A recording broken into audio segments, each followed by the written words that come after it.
themselves and business logic to support your applications, right?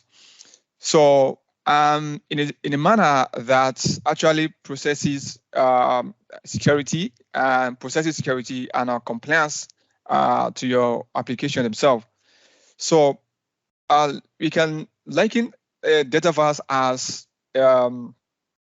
Dataverse is being designed to be your data repository for your business data, and that also with this data you can also connect your application and also your devices in the cloud itself, right? So if you look at the out of the box solutions like a Dynamics 365 for customer service, for sales, for field service, marketing, and all of these Dynamics application, they are also built on the Power Apps Power Platform, right? And also these are based on the model-driven apps themselves. This application also connects, have the data being a repository in the Dataverse themselves, right? So this is also available as part of the Power Apps and the Power Automate with the native connectivity that's actually built in within the Power Apps itself. So now when we talk about the Power Apps, you can also say that it's a single instance of database which stored data. Which stores your data in a set of standard and custom data structure, right? So when we talk about the standard and custom, of course, when you deploy or provision an environment, or you deploy your application or out-of-the-box solution, right, like Dynamics 365 for customer service or sales and all of that. So these are standard application or model-driven apps, right? So within your Dataverse, you also have your standard set of tables and columns themselves, which we're going to look at. We're going to look at that right after that. You also have a custom structure, how you can be able to structure your data itself from. So this will also most often be based on the business requirement themselves, right? So now, when we talk about the set of standard and custom data structures, and these are called tables itself, right? So a table is what is a logical set of records, right, that is used to store a data. So in a layman understanding, yes, of course, we can say it's a set of what? Set of records that's used to store your data itself, right? So these are like tables in relational, in the relational database. Okay, so records within the tables of course contain many columns, right? So previously called the fields, right, to manage individual piece of information about a single row, right? So now when we now look at the in terms of security, right? If you look at the major features of the Power Apps, right? Dataverse, sorry, so to say, is that in terms of security, right? So of course, the Dataverse handles authentication with the Azure Active Directory that allow confidential access, conditional access, and the multi-factor authentication, right?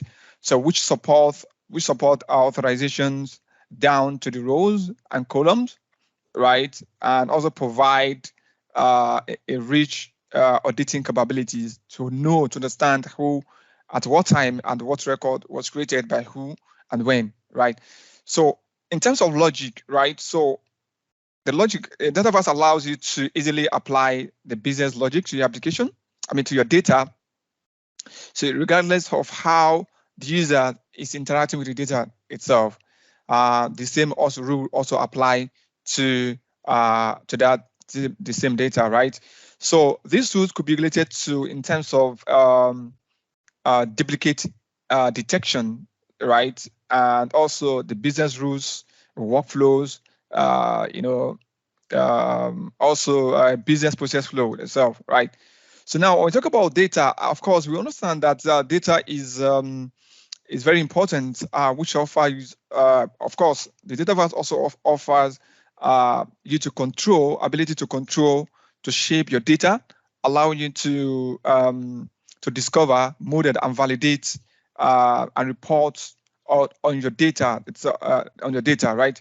So this control ensures that your data looks the way you want it to be, regardless of how it's being used. So, of course, in terms of storage, so we talk about storage. So, Dataverse, store your physical data in the Azure cloud, right? So, this cloud-based storage removes the burden of, worrying about your where your data lives or how it scales. So, these concerns are actually handled for you by Microsoft, right? So you don't need to worry about how your data has been stored there, right? So of course, in terms of integrations, right? If you look at the integration in Dataverse, it also has enabled you to connect in a different way to support your business needs in terms of the APIs, webhook, also, and then enable you to export your data, which gives you the flexibility to get your data in and out of the Dataverse itself. So I will say this, and also let us look at how what we can how the Dataverse is being structured, right? Of course, we have a tables and also have a column. Well, we have tables and columns, right, within the Dataverse, right? So when we talk about tables, just like we said the other time, that of course it's a logical structure, or set of how your record is being structured into the Dataverse, right? So we also have the types of tables, right? We have the standard, and I also have the custom. So when we talk about the standard, of course, we are talking about the when an instance is being created, you have your when an instance of a database is being created, Dataverse database is being created, you have some set of tables that are already prepared for you that you can use. And also we have which we call out of the box, right? So you also have the customs. You can create a custom such as to meet the business need themselves. So of course we are deploying solution to the customer. The customer will have requirements, and you need to be able to develop this table or create this table to meet the customer's expectation. So we have a columns which store discrete piece of information within the record in the table. So, and every column has a type defined within the Dataverse, right? So which we are going to look at that. So it's very important to understand what the Dataverse is all about. So also we talk about the relationships, right? So relationship is very important also when you talk about database or data, right? In Dataverse, right? So of course the tables are related to one another, and of course also have a relational connection. So the relationship between tables exists in many forms. So but two most common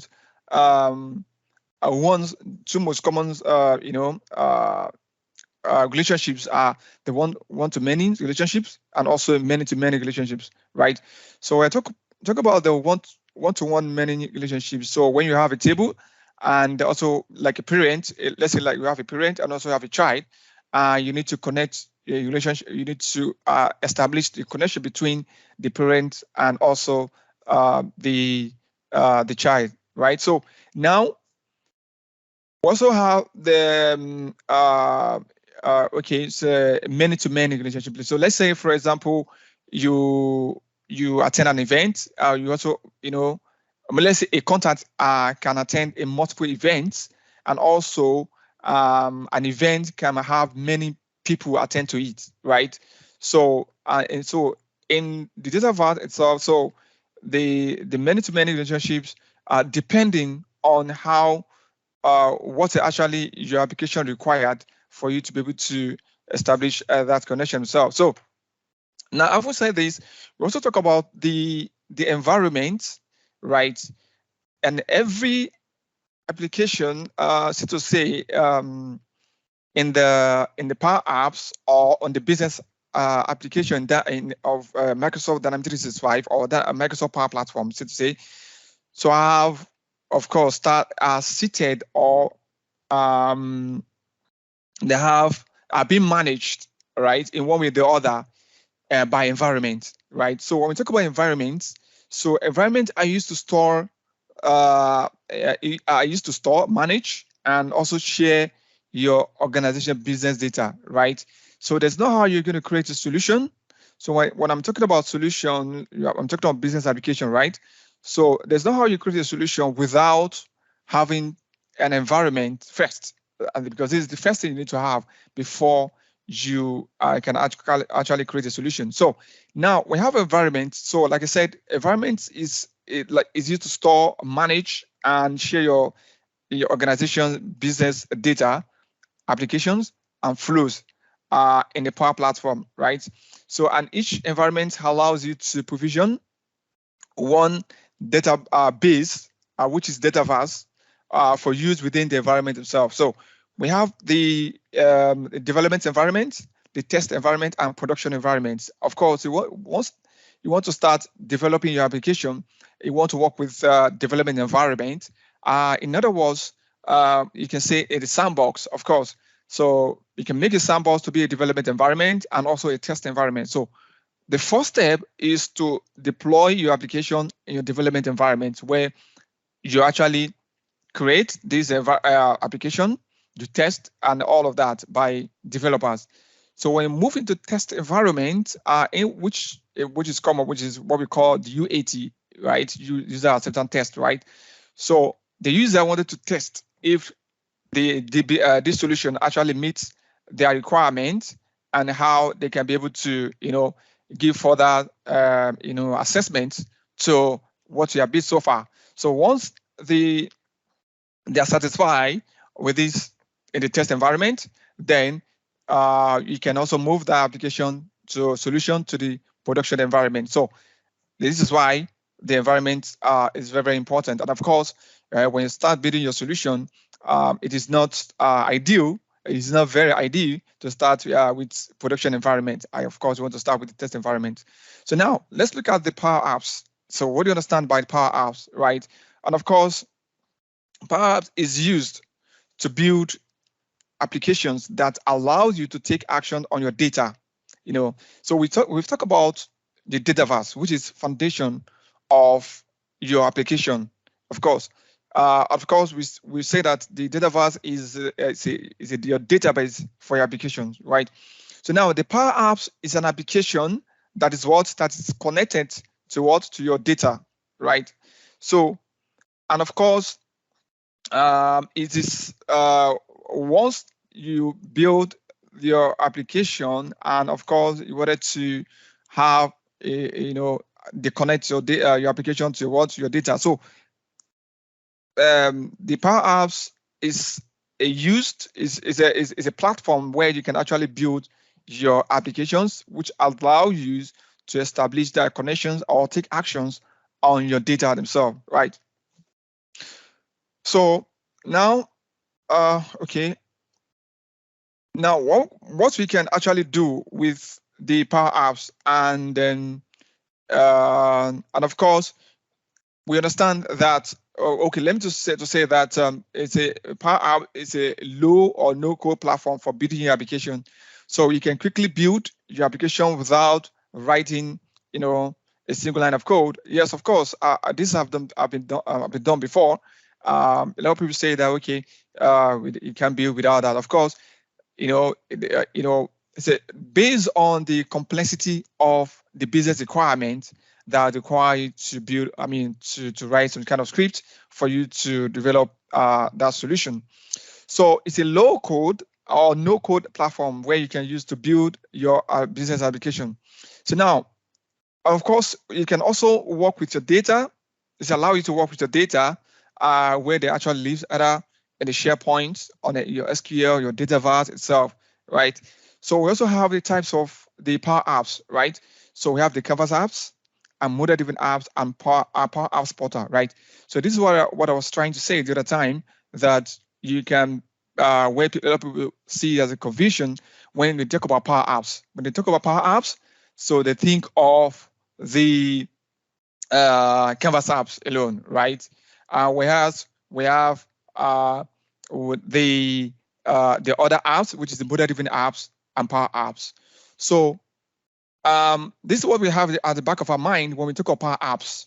We have to think about two things: about the Canvas apps, also the model-driven apps and Power Apps Portal.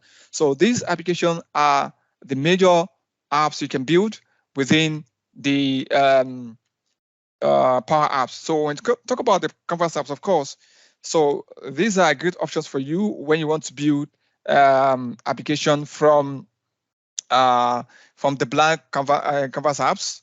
You want to start by choosing the size of your screen, maybe for your on your tablet or mobile application, right? So when you talk about the model-driven apps, also this Canvas apps also interacts with your data. You can most often create your Canvas apps from your data, or you can connect from your application to your data where they are sitting, either with the SharePoint or SQL and all of that, or within Dataverse itself. So, but with the model-driven apps, of course, the only source of data of model-driven apps is the Dataverse, Microsoft Dataverse itself, right? So with the model-driven apps, you can build a great looking fully functional application that act and interact with your data, right, in the Dataverse, right? So we are going to look at this, how you can be able to do this when you go to demo. So Power Apps Portal, yes, of course. You wanted people to to access at least some portions of your data in Dataverse, or so you can build external facing websites, which is called the Power Apps Portal. So the Power Apps also have this capability to enable you to provide access to anonymous, to say, or external audience that can allow them to to access your data often based on the what you want them to see. And this is where the security has to come in to apply to this specific solution, how that they can be able to create or just to view the data within the Power Apps Portal. And of course, you can also add artificial intelligence into your applications. So we will talk about the AI builders and all of that to your business application that can speak to within your data and your application.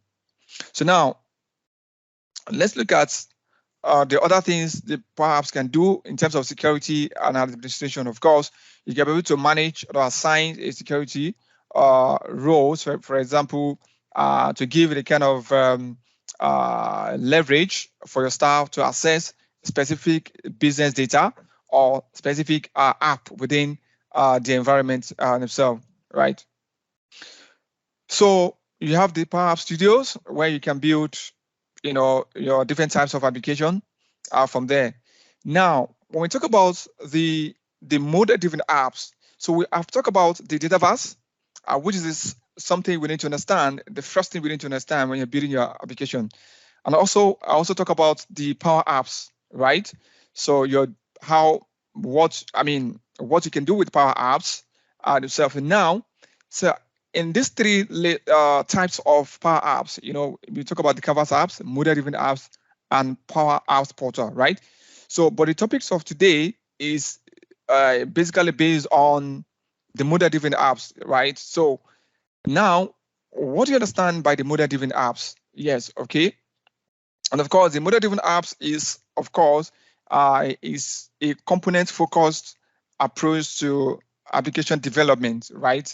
So they are also designed that you can be able to design your business application without with low or no code, right? So also, unlike Canvas apps, so with the model-driven apps, you have out-of-the-box solutions or out-of-the-box, or let's say standard application or standards, tables and columns that you can leverage on to build your application. But unlike, and the only data source of the model-driven apps is the Dataverse. So unlike the Canvas apps, where you can actually build everything from scratch, right? And also you can connect to different sources of data, be it the SQL, SharePoint, your Microsoft list, or whatever where your data is living, or so we can connect using your Canvas apps. But with the model-driven app, the only source is the Dataverse, right? Now, when we talk about let's look at the approach to making the model-driven apps. First, think about your data, how you can model your data, or how we can structure your data that we apply or that will be used by your model-driven apps. Then the secondly is to define your business process, right? How the users is going to use this application. So how can they navigate through or what are the standard process the organizations is actually operating on. So you also need to think about how the process is being defined. Then the last thing you should look at is the building the app itself. So having defined the first one, the second one, and the next thing is to build your app. So after modeling, and of course, you can select some kind of components that you want to use in building your application. So of course, we have a building blocks, which is the data, user interface, the logic, and virtualization, right? And of course, we have the tables, which is the data we are talking about. We have columns, relationships, choice columns, and all of that. So first, we talk about data. Then second, we talk about the user interface, right? So the user interface, how, user is going to interact with this application. And of course, we talk about the app itself. Then we talk about the sitemap.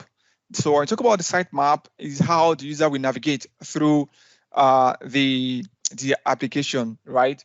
So also have the forms and views, of course. So the forms is like, of course, is enable to what is like a metadata to structure your data. That is like a collection. Let's say it's a collection of data. Yes. So I'm just trying to make it simple there. So it's a collection of a data into your database, so to say. So, and you can build different types of forms, which I'm going to look at that. So also have views. So the next thing is the logic itself. So how do you want the application to behave? Yes, we talk about the business process flow. So business process flow is like a set of process or steps that the members of staff or users need to follow to in the process of managing your data or application itself within the model-driven apps, right? So we talk about workflows. Of course, this has to do with kind of behaviors like let's say, for example, when a record is being updated, what should happen, or when a record is being created. So what should have happened? So workflows actually are able to do that. So now what we have now is, I think the workflow has been discontinued, and the most often you want to use the flow themselves. And of course, you also have a custom workflow you can use. Maybe if you have a plugins that, based on the complexity of your data or of your requirement, you can use plugins and use the workflows activity for you to be able to perform such actions. So we have actions, business rules, and flows, right? We also know that for flows is a Power Automate that we can also integrate to build or develop a kind of logic to your business application. So you also have visualization, which is the charts, your dashboard. It kind of, you can also embed the Power BI. So all these are reporting, right? The reporting tools available for you for your application. So from your data to user interface to logic and also to your visualization. So now, when you're designing your business apps solution, what are the things you need to consider, right? The first thing is a business requirement, right? So you want to work with the stakeholders, the business owners or the users. Most often it's the users, because the user is going to give you the experience or what they need, what is required for them to use, right? So we also look at the you also need to consider the security, accessibility, and also the simplicity of the application to the users. For the users, right? So also talk about the data models, right? So what data are you storing and collecting, and how does it relate to other data you are working with within your application? So we also look at you need to consider the logic, right? So are there any process we need to address or need to enforce? Okay, so what are the business process of such users, or of the organization, on how they can perform or how it can integrate that within the model-driven apps. So look at the outputs, or how should you, with the data, be visualized in the application. So there are also accelerators, where you can find, there are also like data accelerators, like so to say, out of the box solutions you can leverage on, and you can also customize them based on what is being required. Now, earlier on I mentioned like forms. Yeah, so when you are building your model-driven apps, of course the forms comes to one of the important things you need to look at or consider. So this defines how user we see interact with your data, of course. So this is part of the user interface that people are, of course, the user want to see, and how they can interact or access your data. So the views have also is the key factors of your application, and how the data is being viewed, right? So we also have the view, a list of views you can see for rows and tables. You also have the charts that show your data, right? So also have your dashboard. You can build your dashboard that that enable you to see visualize your data within the application itself. So what happened once you are done with the what we have discussed, or with those requirements and with your consideration, and you are done with your building your application, right? So your application could be in the view, it can be viewed in this manner that you're seeing. This is similar or typical example of the model-driven apps that after you must have consider all the options I've said and build your application, right? So now security is very important, right? When we talk about security, we wanted to look at the the access to your data, even though the level of access you can give could be based on how the organization is being structured, right? From a senior level to the to the entry level, to the CEO, to the VP, and all of that, So sometimes the CEO might not be able to, might not need to access the dynamic app, yes. So, but he wanted to see the report of, he wanted to be able to access to the report. For perhaps it can build a dashboard. Perhaps, if organizations have a Power BI integration, he can just go to the Power BI and see the report coming from the dynamic and from the Power Apps, right?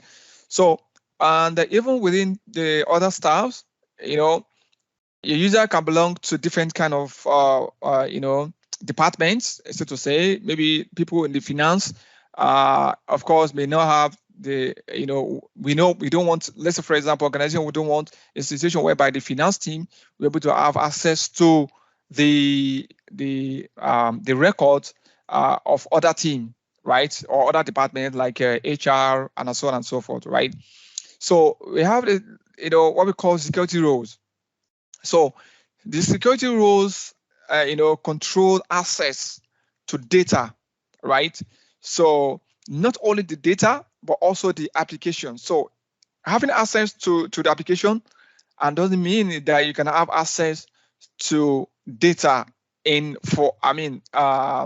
or data of another person, right? So you can have access to the data within your record. Okay, so based on the roles, you can also have access to other people's record, but maybe the second person, but not the third person. So security also is very important when you're designing your application, right? So you can also share your apps or your app, with your colleagues or whoever that need to get access to. You can share via the link as well. So now, okay. Now, when we talk about the last thing I want to talk about, the other thing I want to talk about before we go to demo is the solution, right? It's very important to understand this as well, right? I've been talking about solutions, right? So solutions are like a container to enable you to track your applications, if there's any changes or there's any amendments or there's any versions. So, and these are also often based on version as well. So you have finished building your solutions, right? And your after 1 year, the business requires that they need to add more fields or they need to add more features to your application, right? So once you're able to do that in a development environment, of course, you want to move that to test environment. So the solutions will enable you to package the updated version of your application and move that to test environment. And once that is done and tested and the customer is satisfied or the business is being satisfied, then you can move that into production environment. Now, so of course, this is how the solution has been, being transported from development to test, from test to production. So when you're developing your application, so the first thing to do is to create, after you must have created environment, the next thing to do is to create a solution and publish it itself. So a solution is like a container, right, that houses your application, your data, your logic, and your reporting, your visualization as well. So package everything, so which give you the easy way to move your application from your solution itself from development from one environment to another environment, right? So and of course, there are also out-of-the-box solution being installed, right? And there are also third-party provided as well. So now we have the types of solutions. We have the unmanaged solutions and managed solutions, right? So the unmanaged solutions are used during development, something you custom, something you build yourself. So like a table, columns, your application, these are unmanaged solutions, right? So you can be able to customize them. Even though you move them to another environment, you can be able to also amend them, also provide a kind of update within that. So when we talk about a managed solution is like a finished product. Let me put it that way. It's like a finished product, something you are done, and no one can able to amend it, right? And the only way to amend that is to first is to assert the source of that solution. The source of that solution is your unmanaged solution, right? So by the time you export into the other environment, you can export as managed solution where nobody can actually be able to update it directly in the production environment. So most often you want to do that with production environment, right? So that nobody can actually go there and update or update the solution itself directly in the production environment. That can always be done within the development environment. So we also have a column format, the text area, email, and all of these, right? So we also have the data types, right? Just like any other application you see, we have the single line of text, multiple line of text, whole number, and so on and so forth, right? So now I'm going to show you, because of time, I'm trying to manage my time here. So if we look at, we're going to look at the demo. So I want to use this scenario to look at the demo. Okay, this is not complete yet. I was trying to compose a scenario, but it's not really right. So now, let's say a Kotoso University require a solution to manage their borrowing process in the library. So the application is to be used by the library staff to check in and check out the textbooks and all of that. So there are also other requirements that's being need to consider. Now we need to create a solution, right? First, you need to acquire the right license, right? Then also you create an environment, you create a solution, and publisher. Publisher is used to identify your solution, right? So in this scenario, we're going to look at the columns, right, in Dataverse. We look at the student records, right? Also look at the books. What are the books that student want to borrow? And also we have a library tracker, which is going to be like application itself. So we also look at the interface, the model-driven app, the sitemap forms, and all of that. We look at the logic and virtualization. So then we are done. So in this case, I have okay, let me show you this one. So let me show you my other screen. Now, the first thing we are talking about the Power Platform, right? Power Platform is being defined with the URL, which is the admin.powerplatform.microsoft.com, right? And this, of course, this is where you have environment, right? So once you get a license for required license, the next thing you want to do is to create an environment, right? So when you go to the Power Platform here, so here you have a couple of things. I don't know if we have time to explain all of this at once, right? So the Power Platform is where you can create admin, is where you can create an environment and install your out-of-the-box application, like other Dynamics 365 apps and all of that. And also how give you the ability to view your production environment, and I mean to access apps either in the production environment or development environment or test environment, right? You can also create support to Microsoft and all of that. You can have access to resources. You also check the capacity of your environment, right? So in my own case, I have environment. You look at the database. You know, the capacity is being overused as my own case. You also have the size of the data of a file and log files, right? I think in total I used to have like 32 gig or something. I can't remember. But so each of these give you the what you have in your the capacity of what you have in your environment itself. Let me quickly go into creating an environment. How do you create an environment? You click on new, and from here I give it a name. Right, I'm not going to create a new environment because it's not going to go, because I think I've exited my limits of environments I need to create. So then here you select the kind of region you want to create your environment to, right? So we have the Asia and all of that here. So, and most often it's always recommended that you select the region that's closer to you, right? So here in our region you can select, well, of course, the Europe, let's say, for example, you have a default, you can select, or you can select United Kingdom, depending on what you have. Or I think there's this is also based where the data locations, so to say, where the data is being located, right? So you can select based on this, right? So, and also you can select the type of environment you want to create. You have a sandbox, or you have a trial. I also have a production environment, trial environment, and all of that. I think in the production environment, you're going to see only the sandbox and production. I mean, in the live environment, in the licensed environment. So because I'm having a trial environment, so I'm seeing this trial and all of that. So I'm not quite sure in the live environment you're going to have a trial as well. But most often you're going to see sandbox and production environment.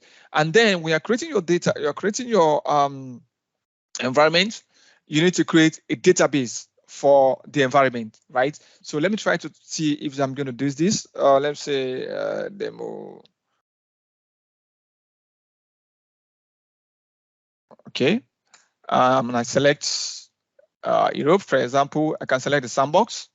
And here I'm going to create a database for this environment. If I click on next, so here I'm going to specify the language that I want for this environment. And of course, when you select environment, you select the language. It means that it is going to be your base language, right? You can have additional language being added, but your base language will be what you select from here in the environment. You can also define the URL that you want for the organization. So if you don't define this URL, so automatically the environment URL is going to be determined for you by the environment itself, the Power Platform. So you select your base currencies as well, and also here you can enable the MCSA apps, that's the out of the box application. And if you want to create an empty environment, you can leave it that way without enabling it. Or you can also deploy sample data, right? With this, you can enable this as well. So in this case, I'm not sure if we're going to have this created, but I'm sure it's going to create an error because I have exceeded my limits of creating an environment. So this is why you can do that. Then how do you build your application? Where can you build it? So you've created the environment, right? The next thing you're going to do is to be able to have start building your application, right? So the next thing you're going to do is to access the Power Apps, right? So and then here go to make.powerapps.com, right? Here, so here we have the so here we have environments. So once you see here, we have different types of environment that I have in my trial environment, and here you can select here the environment you need to deploy that solution to, right? Or to build your app.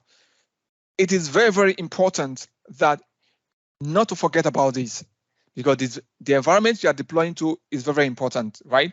So you need to select. In our own case, let's say we have a development environment. I want to see this as development environment, right? And here we have the Dataverse. So I'm talking about the tables, right? We have the standard tables, and also you can have your custom tables. Here you have your custom tables. Let me see if you have some custom tables, right? As you can see, these are the tables are built previously, right? And also I can also access all of the tables here.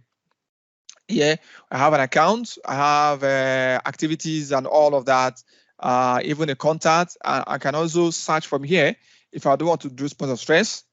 Can contact here and also search for. Once I open this, I have you're going to see different. You're going to see the table properties, right? In the table properties, you have the name of the table, the primary column, and all of that. And here we have the schema. So under the schemas, we have the columns, relationships, and keys. And here we have the forms, the views, chart, and dashboard where you can actually build them. And of course, your business rules and commands. So here we also have the columns data. Here we don't have a data in this column, in these tables, right? So for you to create a data record, once you can select here and start to create a data record from here. And then also you can also filter, or you can add more columns to this in this way. I'm going to show you how to add it in a simple way, right? So, and also what I want to show you again. Okay, so here, if you want to add more columns, you click on columns. You get to see the list of columns that you have here, right? So you have, under the contacts table, we have columns. We have the account columns, address, and so on and so forth, right? And you're going to see here the name of the columns and the data type, right? So the data type, you're going to see either a single line of text, a lookup, or choice, and all of that, And here I'm going to say that this is managed or unmanaged. We're talking about the unmanaged or standard and the custom columns, right? So this is going to show you that this is out of the box. Like this is standards. When you create the environment, you have some, standard columns that have been created for you, right? So you're also going to see either that specific column is customizable or not, right? So by this is showing that you cannot customize this particular column. So if you want to use it, you're going to use it the way it's being designed, right? So also this column is being required. And also, in case you are searching that column, is it searchable or not? So I'm going to see all of these, right? And if I need to create a new column, right? So I'm going to create from here and specify the type of column that I need to create here, right? So here I've seen the data types here, the text here you see here, you can plain text and all of that. And also, if you're creating a number, also you create what type of data type of numbers, right? Also, you have a date and time, a lookup field, and all of that, right? You also have an auto number, or it's going to be like a file type or image data type, right? So now I will show you all of these tables and all of that. Also have choices. So choices like option sets, like just to say like where you select from the list of drop down and so on and so forth, right? So we also have yes or no choice as well, which we at the time call the two option set, right? Our two options, right? So let me quickly go to solutions, right? So I don't have because there's not enough time to explain all of these. So let me go to solutions. So now, when you're creating a solution, we want to develop your environment. First thing to develop in the environment, right? I mean, your application. The first thing I said, when after acquiring your license, you also create an environment. Having done that, the next thing is to create a solution and start building your application, right? So when you're creating a solution here, you have a new solution, and here we have the display name for your solution, right? So let's say we are talking about the scenario I just described the other time. So I just want to show you how I was able to create this. I already have the solution being created already, but I'm going to show you how you are going to build this, how you build this. Also, I'm going to show you what I have done with that scenario, right? So here, if you say a library, okay. Okay, library. Okay, let me just put that name. Okay, library management. Yeah, and of course you have a name. You also have a publisher. So the publisher is like it's used to identify your solution, right? So here we have the list of publisher. Here I have one. Many like some of you here. You can also create a new one for yourself, right? So you can give it a name. Once you do that, let's say library. Let me say where can I give it now? Okay, for let me just put a library. Library.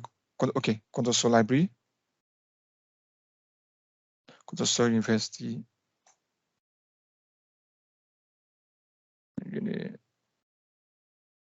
Okay, so you can also give it a name as well. Okay, so description and also prefix. So when you give a prefix, so once you define your prefix, so by the time you are creating your columns or tables, prefix will be used to identify each of these columns. So here, let's say library.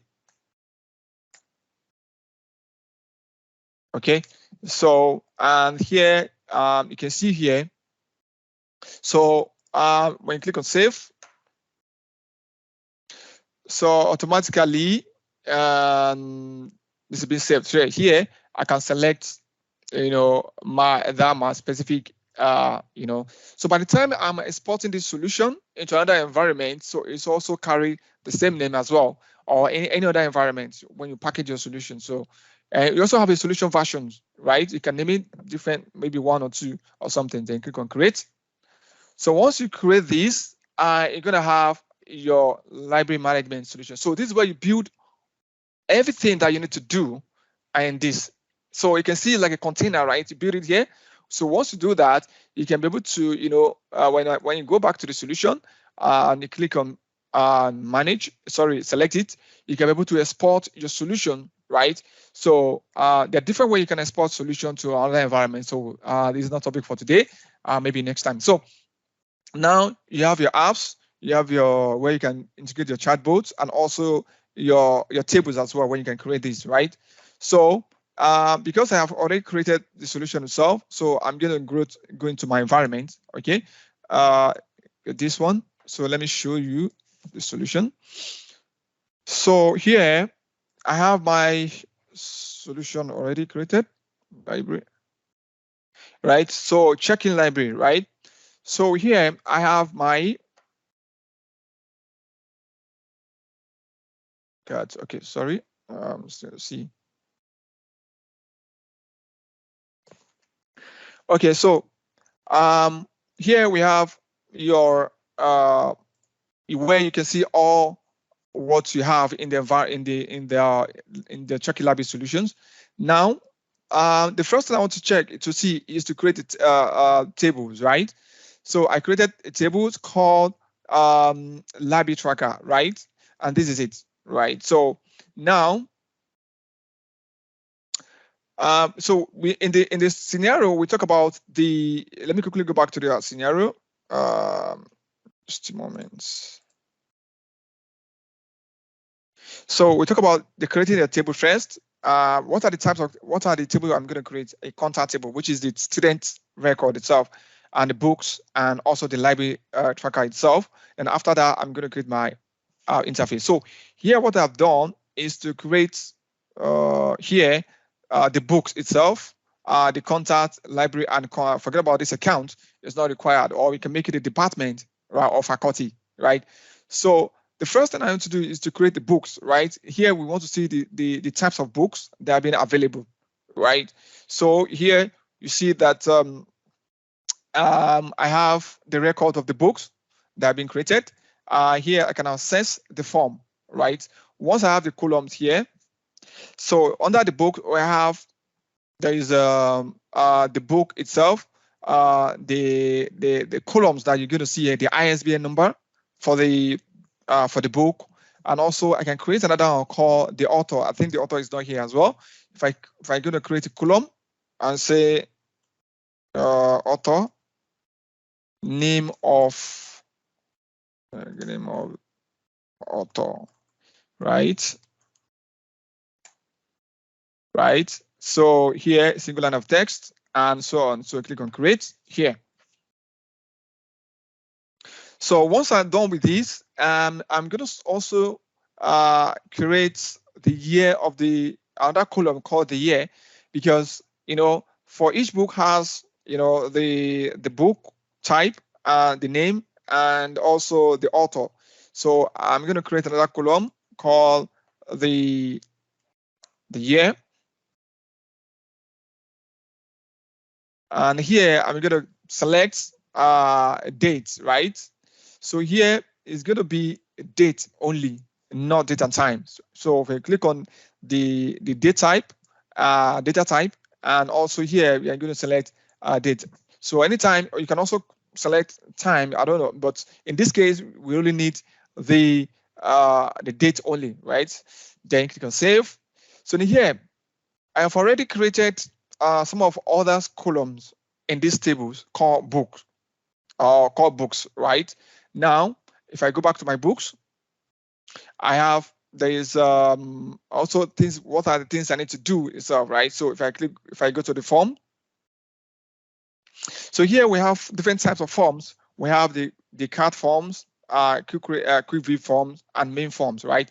And of course, the card form enable you to create some, have some kind of specific records that you wanted to quickly create and add to the. So also have it also has a kind of a very interactive user interface that it can you be able to a user can give user a nice experience of creating navigating through the record itself. But the main record of the main form include all the information that being required by the user to enter all the informations into the system, right?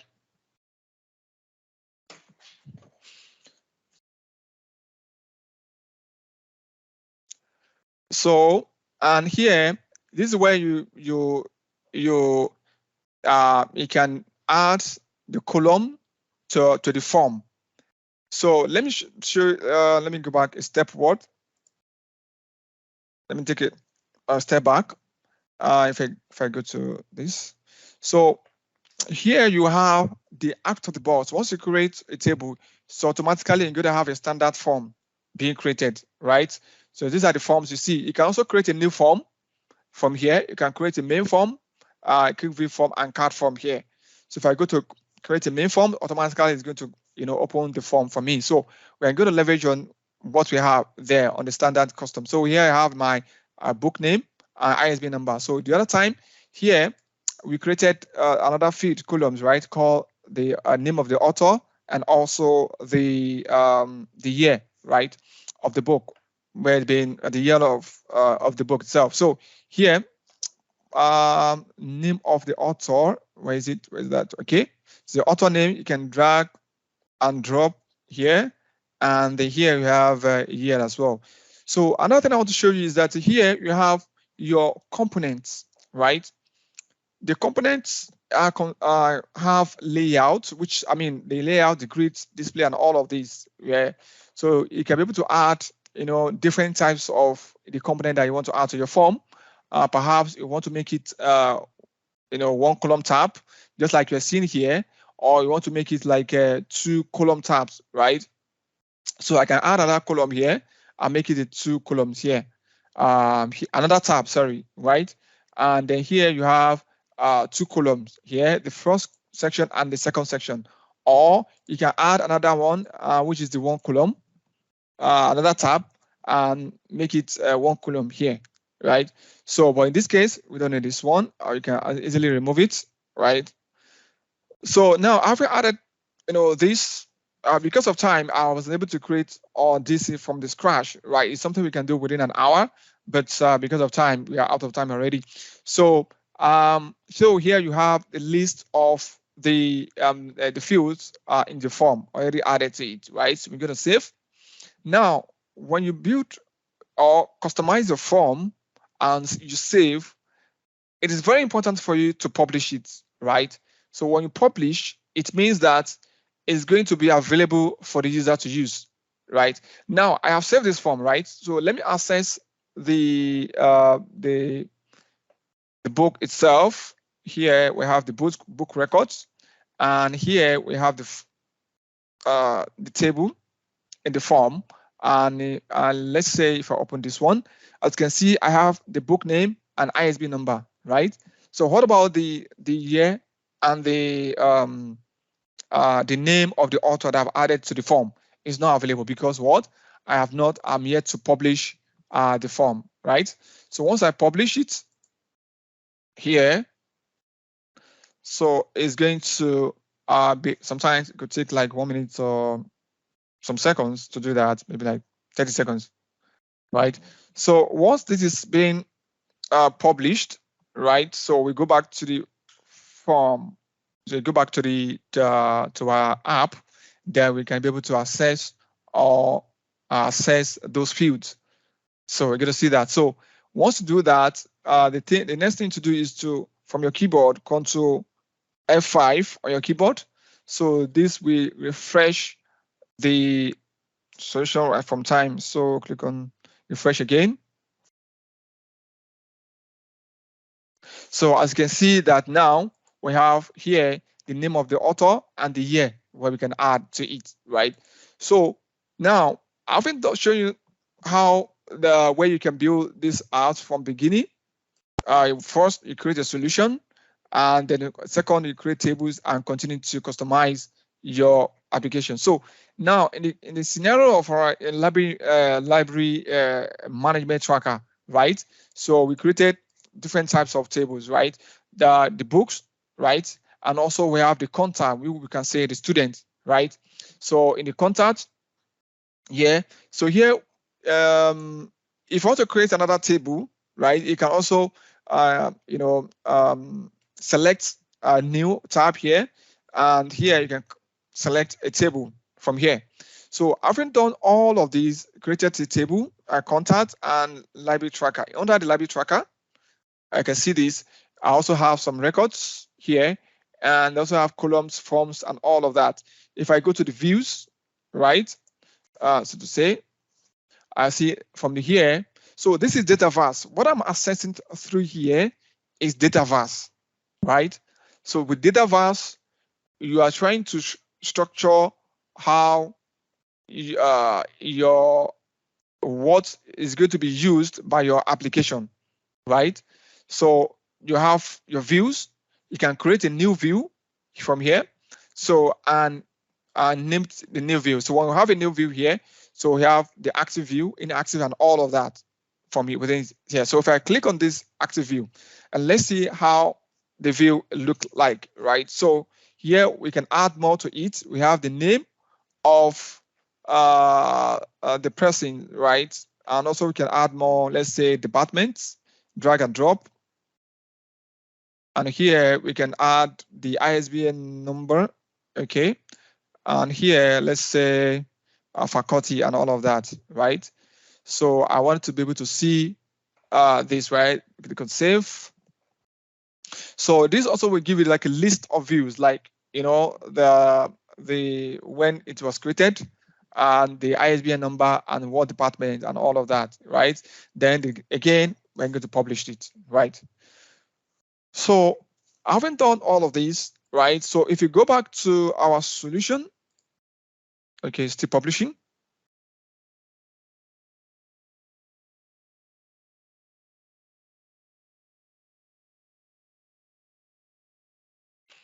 So here, having published, then if you go to back here, I going to see there are tables here. So we've been talking about tables and all of that, right? So now let's go to our application itself, the apps, right? So now this is where you're going to see your model-driven apps works, right? Within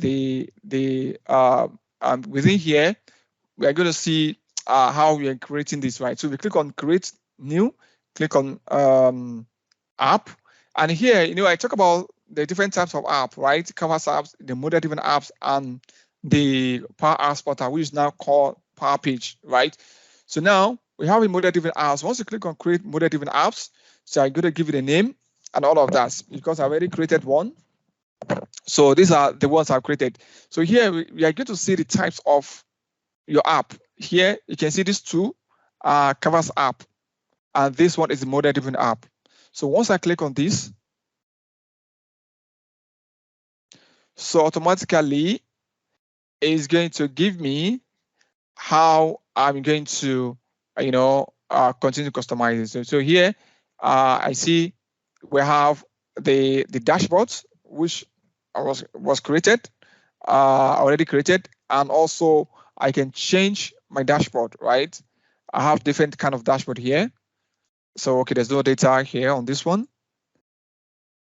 So basically, because this is what only one that I've created to have a data. So you can create a dashboard right from here. You can create a new dashboard yet from here. So directly, or if you go back to your application, to your Power Apps, you can automatically create your data, your dashboard from there as well, and also bring it down to here. So you can create it directly from here. Okay, something went wrong. Okay, I can do that from here. Now, what I want to show you is actually from the sitemap itself, right? If I go back here,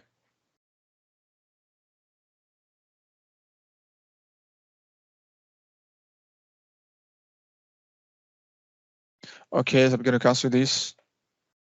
Go back here, and now let me go to my sitemap. Okay, sitemaps, right? So now this is sitemap. Let me open it here.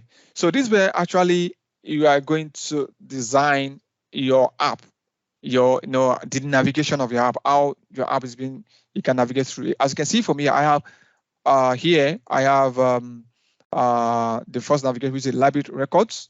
And here I have dashboards. I have activities, which is table from the table. So these records are being displayed from the Dataverse, right? And also I have a library trackers record. And this is the view, right? I'm talking about the views the other time. So this is the list of the views that we're going to see, right? So you can also create different types of views, right? So here we have, you can change it to active view. And here you're going to see inactive view, right? You can add more views and so on and so forth, right? So, and here also you can filter based on what you want to see within the view, right? So I'm still going to look at that. Okay, let me just talk about it once and for all. So here you can add more column to it, to what you want to see. You want to see, let's say, the email and all of that, and also member expiring. So here, click on close and click on apply. So here automatically you're going to see the email and members column, members table being column be added to it, right? So, and here, if you navigate through the other records, here we have the student contact, right? Here, so if I open up this record, I have the first name, last name, the details of the student, right? And additional details and all of that from here. So if I go to the account, okay, let me talk about the account. So account is another table, like the name of organization, right? So if, since we are talking about a particular university, so we don't need an account. So here we have books. So under the books here, we have different types of book, the name of the author, and let's say here the name of the author is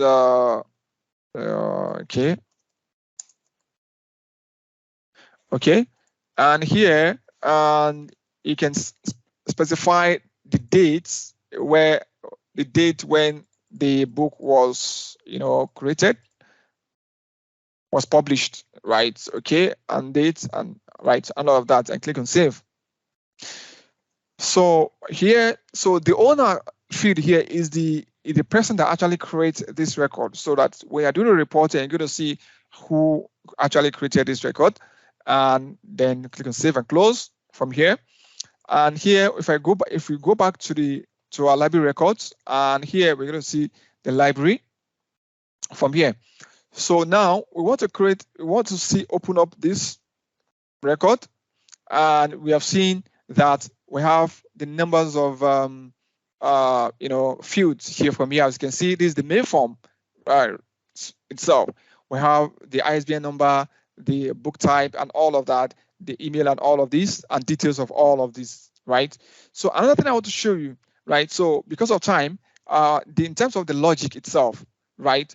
So now if you look at this, first I want to show you the business process flow. Right.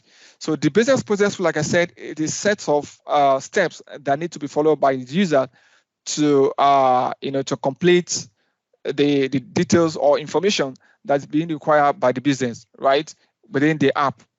Right. So now, if you look at the steps here, we have the company name, which is could be department or something. So, right, the name of the person, right, that's taking, or student that's taking the book. And if I go to the next stage, okay, let me open up another record that has been included with, okay, business process flow. Here, let me select, okay, sorry, business process flow here, select here. So now, here, I'm going to see the type, okay, the next stage. So this is steps that be required by the user to ensure that the proper information is being, captured in the system, in the form, right? So here we're going to see the book type. Here we always select the book type here, and then here, okay, if I select here, and here I have a student name. Okay, student name. And then so on and so forth. Here, So if I click on select, click on next stage, so it's going to take me through the next stage. So we're going to see here either the check-in date and check-out date as well. So this is very important for the user to consider when they properly. So having done all of these, we click on save, right? So it's going to automatically, save this record for us. And here, another thing I'm going to show you is, apart from the business process flow, is the business rule, right? So the business rule is applied, enable you to, you can create the business rules to the form to apply, which can be applied to specific fields. Either you want to hide the field, or you want to make the field required or display specific field based on another field. So now, without writing any code, right? So let's say, for example, here you can see that if the student did not, return the book at the time that you're supposed to return the book, right? Then can we apply a penalty? Does the book? So this requires that the students need to to pay some certain amount of money because of the late, return of the book, right? So here we're going to ask: is it does the penalty apply to this late return of the book? Yes. If it is no, then you can see that the field is hidden, right? So if it is yes, then we can display the field itself, right? So how I was able to do this, and also if you look at this as well, once I select the book type, right, automatically we have this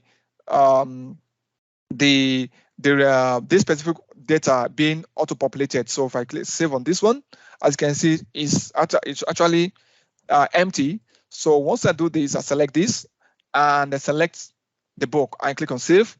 So automatically we have the ISBN number. Okay, I created this for us to see this, and also I created this based on the logic behind this field. So in this case, I used what we call calculated fields. And also you see the dates here that, this calculates between the dates, the checkout date, the date in which the book was checked out by being borrowed by the student, and also the expected check-in date, right? Or the check-in date in which the students returned the book, right? So this also will automatically give us the number of days, right, to which the students have spent in returning the book, right? So how I was able to do this, right? So if I go back to my app, right, and here I have this applied to table, the tables tracker table, right? So here I'm going to have the business, what we call the business rules, right? So the business rules will be based on here. So here I have hide penalties, right? If you look at the name, it means what? Hide penalty field, right? So here, without writing any code here, so you can be able to set the feasibility of the field or specific field. I hope I have not over time already. Can we still go ahead? So here I'll quickly round up from after these sections, and then you can go ahead. So now here I have, you can see here without writing any code. So here we have the field condition for the fields, right? So here one of the things you see, you name this particular condition, and then it's always recommended that you give it a unique name when you're designing your app or logic. So there we have the entity name, right? So, and here we have the source, which is the entity, and then the particular field I want to hide based on the condition that I want to see. So when we say that, okay, if this particular field is equal to the value, the type value, which is the yes or no, in this case we say no, then what should happen? then hide this field, right? Then if it is yes, then what do you do? You display the field itself. So this is how you'll be able to do it without writing any code here. So now you're going to set the feasibility, right? So the first condition is what? The first condition is what?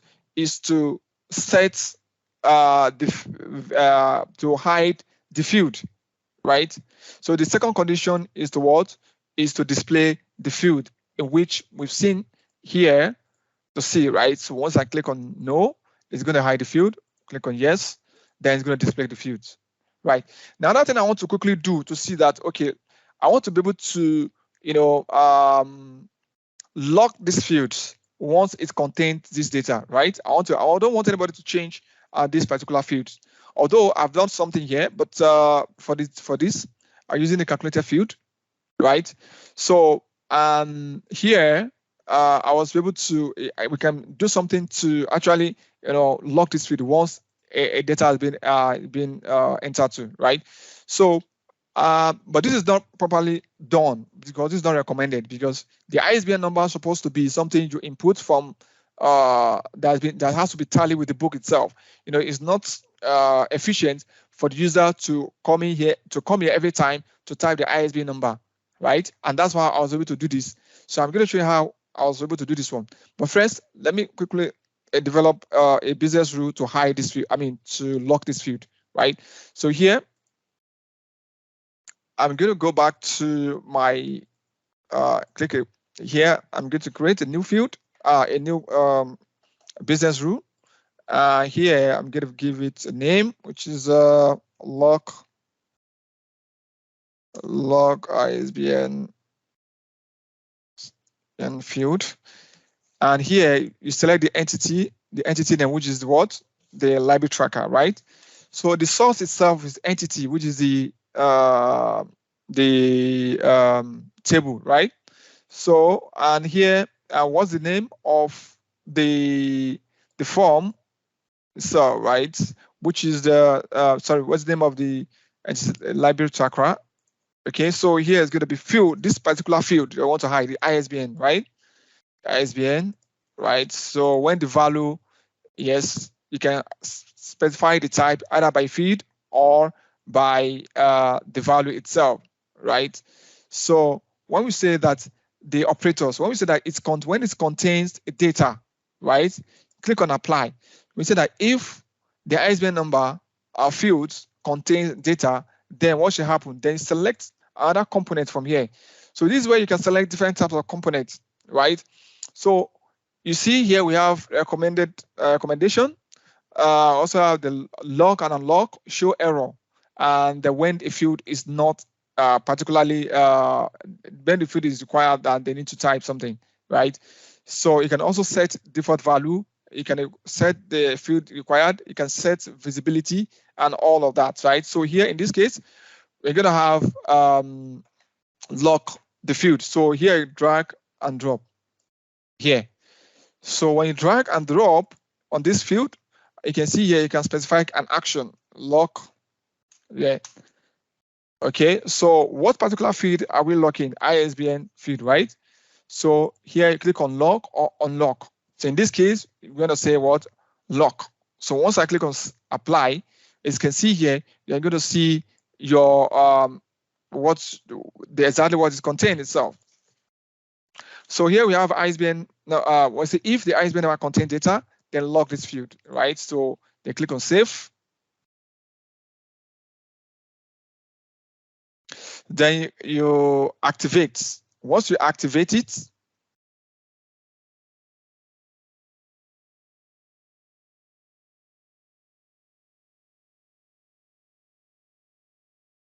so once we activate it, right? So we're going to see how this works out, right? So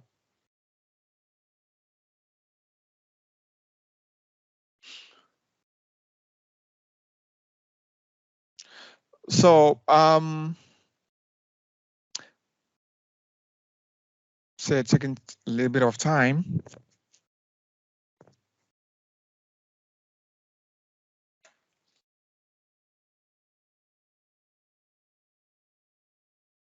I think it's taking time for it to do. So why is this still loading? So this is also, when you define some kind of logic to your application. So one of the things you also need to consider is that writing a script or code is always be something that I want to consider maybe at the last option, to say, when other capabilities or features within when other inbuilt features is not able to address such specific business requirements, right? So you can leverage on writing a script that will enable you to perform such an action within your application itself.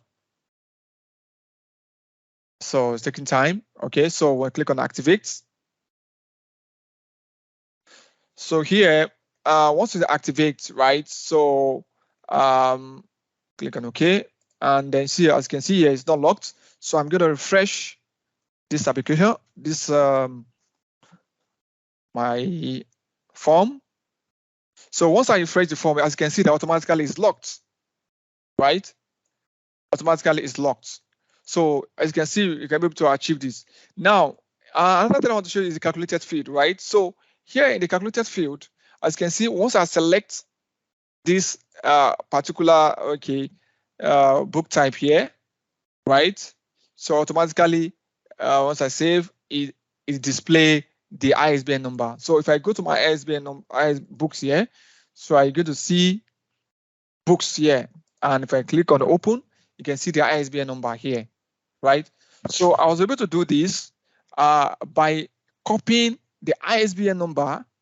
Okay, so I copy the ISBN number. The logic copy the ISBN number from here, and once the specific type of book type is selected, so automatically it display the ISBN number corresponding to what to the book, right? So how I was able to do this, right? So if I go back to my apps, let me close this one, and if I go to my library tracker, go to columns, right?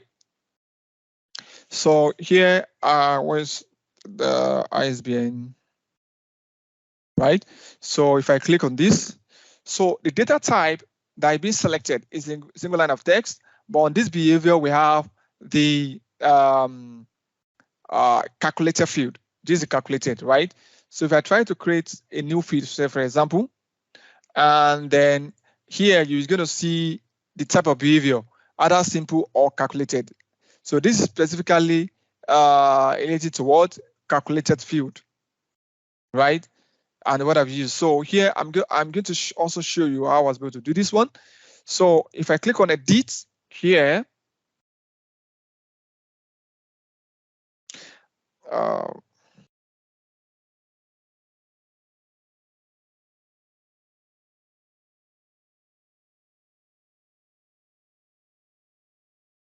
so, and also, as I was saying, that anytime you assess your environment, make sure that you select the right environment.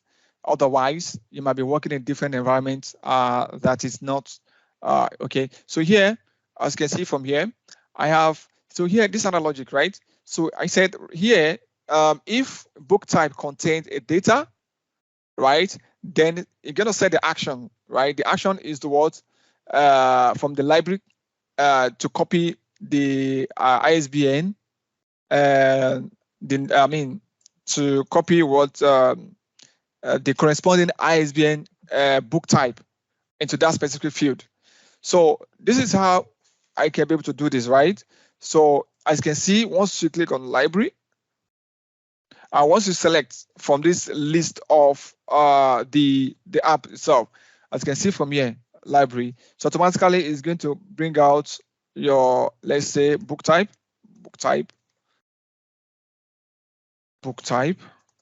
So here, then you select what you call the library ISBN. Let's say ISBN. So automatically, as you can see, So without writing any code within this one, right? So automatically, without writing any code, this is how you can be able to do that. So what I did was to, it copied the logic copied the data from that specific from another table into this specific library tracker table here, right? So so this is a simple way you can actually design your application, right? So the same way I did with days as well. So where we can use to calculate the difference between days. Also, let me check on this one. This is also designed using calculator field, right? So I want to also check with you on this one. So this calculates the difference between the checkout dates and the check-in date, right? As you can see here. So if the checkout dates contain that specific date and this, and then set the date the difference between these dates. If I click on this now, so all of these options are available within the feature itself. If you look at this one, if you look at different, so you can see the different days, different hours or minutes. You can also set by minutes and all of that. So once you select one, then you can begin to, to define your specific, conditions here as well. Also checkouts, check-in date here. As you can see, then you click on save and go out, so on and so forth, right? So this is how we're able to do this one. So the next thing I want to show you, the last thing I want to show you is what else again? Okay. Well, another thing I want to do, the last thing I want to do is to, when a record is being created, then you want to send a notification. Maybe if you are a supervisor, for example, you want to monitor, the when the book is being borrowed, right, and so on and so forth. So you can create use the Power Automate to create a notification to send an email or notification or text notification and so on and so forth. So you can also go to your solution, and this is, don't forget, the solution is inside the solution, right?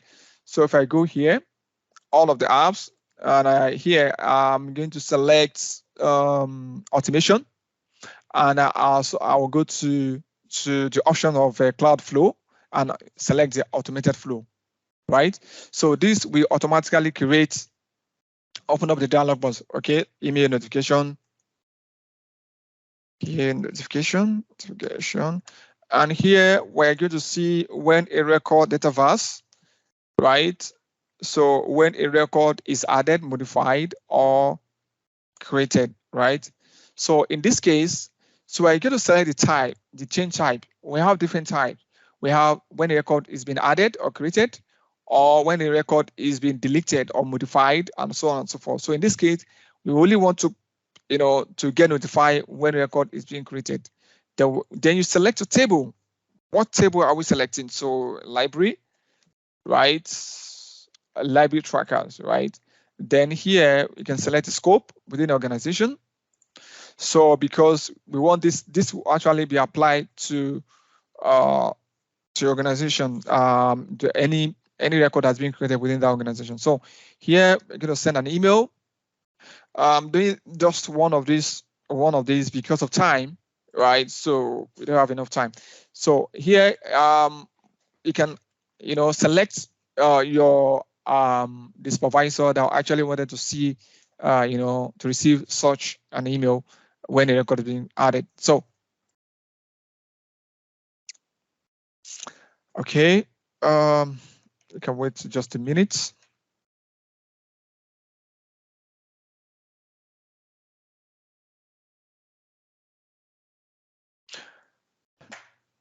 Okay, responsive. Let me duplicate this tab.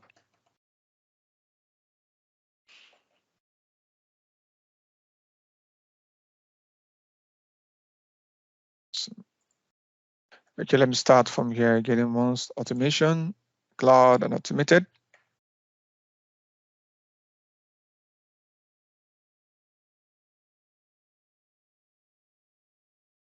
Refresh.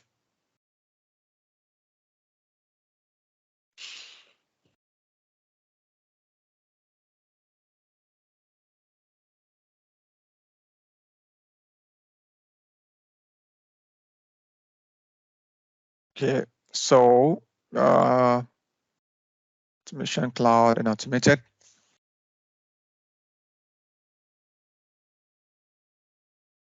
Okay, so taking time. So I can also go to flows.microsoft.com and that's sign in. And also the first thing I want to look at here is to select the proper environment and we create a flow. So once I do that, then create a new flow, automated flow here. So let's say email notification. Okay, select Dataverse here, then create one. So you can select the type they added, then library tracker from here, then here. So we want to add a new step, which is send an email, right? So you select send an email, V2, then so let's say, so it depends on who is going to receive this, right? So the title, okay, sorry. Okay, so here you can select, from here you have the dynamic content. You can, okay, the dynamic content enable you to select specific field that you need to display within the email when it's been sent, right? So this is actually a column from the the table itself, right? So you can select specific one, and let's say the name of the book, right? Book type. Okay, you can select the value, and from here you can select more details.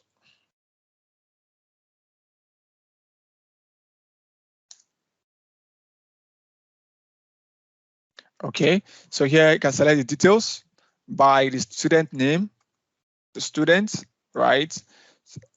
And then here you can also specify students, right? So here you can select ID, student ID. So here also you can define the ISBN number, PN number, and so on. So here ISBN, ISBN number, and here you can specify department and all of that, you know. So this is enough. It's for us to save. I want to do this.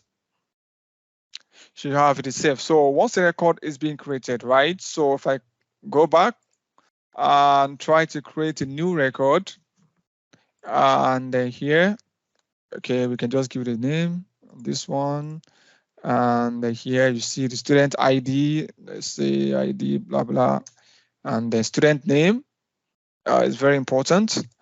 And here, the student email.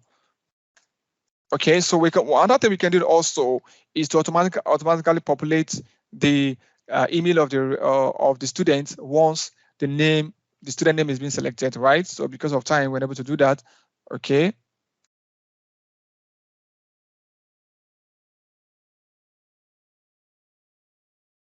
Okay, the phone number, the details, and all of that will also be selected. And all of this should also be auto-populated based on, because of time, we are able to do all of this, right? So it's today, and expected date to return. Let's say that. So we expect that the student to return the date within 10 days. So 10 days.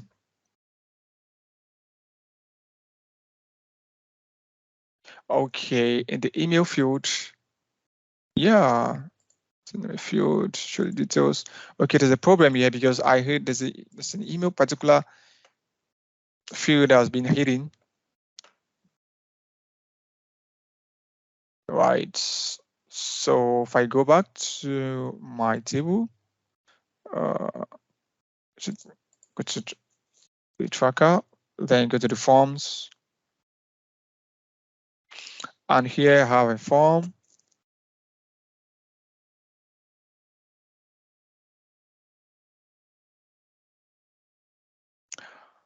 And here I'm going to go to the fields, and here is complaining about, let me see once again.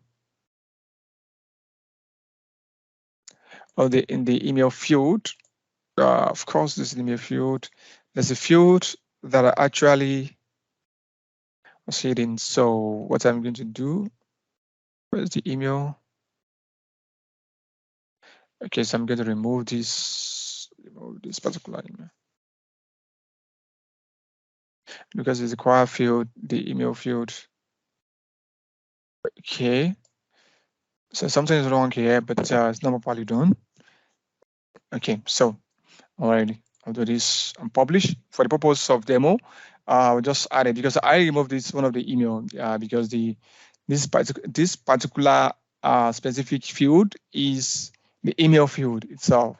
And here I actually rename this to from first name, I think last name, to this. So I'm going to publish this, and then here I'm going to once that is done publish. I'm going to refresh.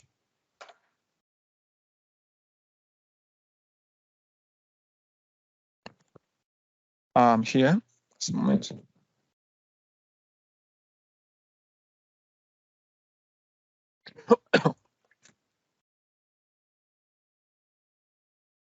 Okay.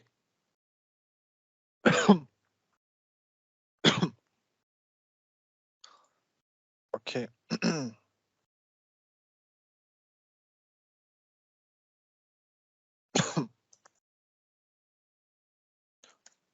Okay, so the phone number, got here and all of that.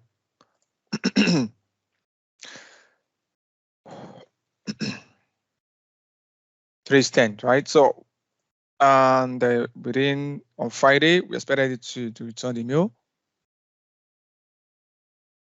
right? So as you can see, within 12 days, it is expected that the student return this, and also you can see all of this. So now, if I go to my email,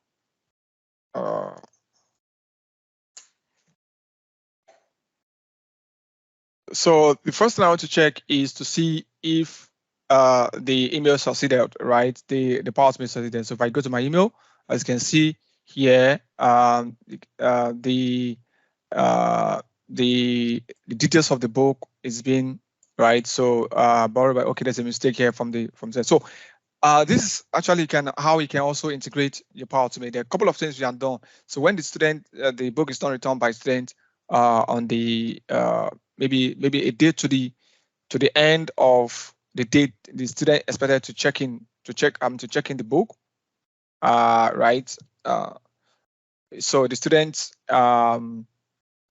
is what do you call it? The students, I mean, they should receive a notification, right? So this is actually supposed to be otherwise. The checkout date is supposed to be today, and then the check-in date, right? Okay, this is okay. This is the checkout date. Yes, of course, we are right. So Friday, right? Check-in date, right? So this is how you can be able to do this within your app itself. So because of time, we have, it take too much of time and trying to do this. So at this junction, I would like to okay. So if you are to ask if you have any question or concerns than what we have done. So in summary, what we're saying is that the Power Apps give you Power Apps is a platform where you can actually use the platform to enable you to build your applications and leverage on most technologies, built-in technologies to build your application. So within this, you can be able to, without creating a solution or application without with low or no code at all. So as upcoming developers of upcoming so to say, you can start by building some of these application, simple application without any code as being having coding experience as well. So and again, I want to say that the most other thing important we need to consider is the environment, and also need to create a solution. So once you be able to do that, then you can able to package all the solutions and also move solution from one environment into another environment, right? So at this juncture, I would like to say thank you for your time and appreciate your attention at this day. And my apologies for taking too much of your time at this introduction. So anyone have a question?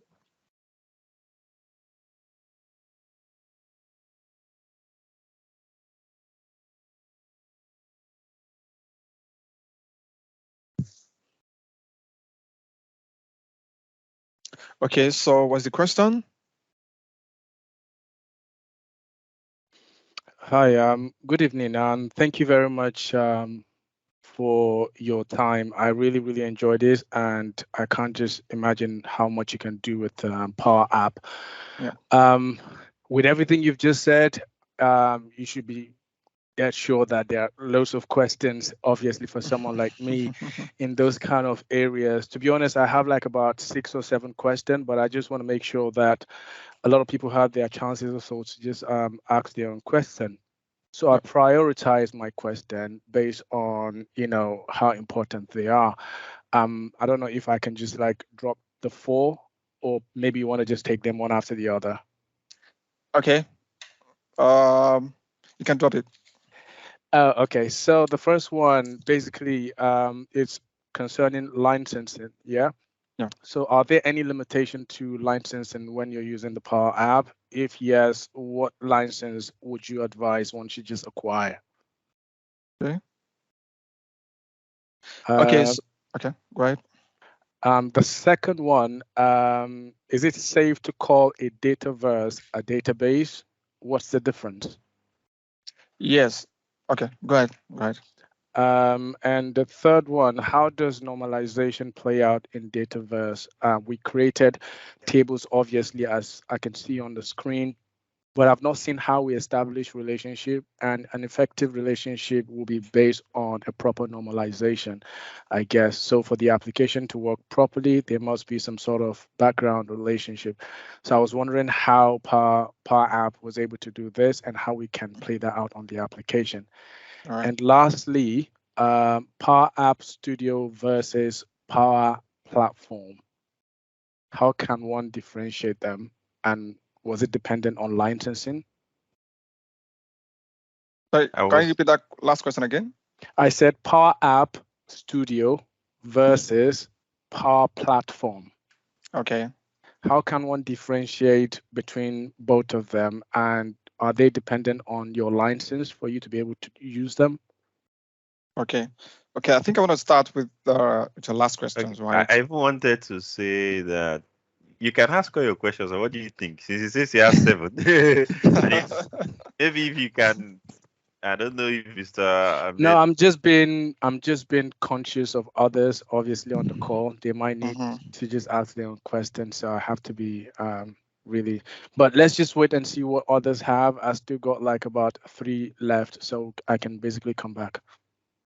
Okay, all right. So first, let me start with the last question, which is how did they differentiate the Power Apps Studio and then Power Platform, right?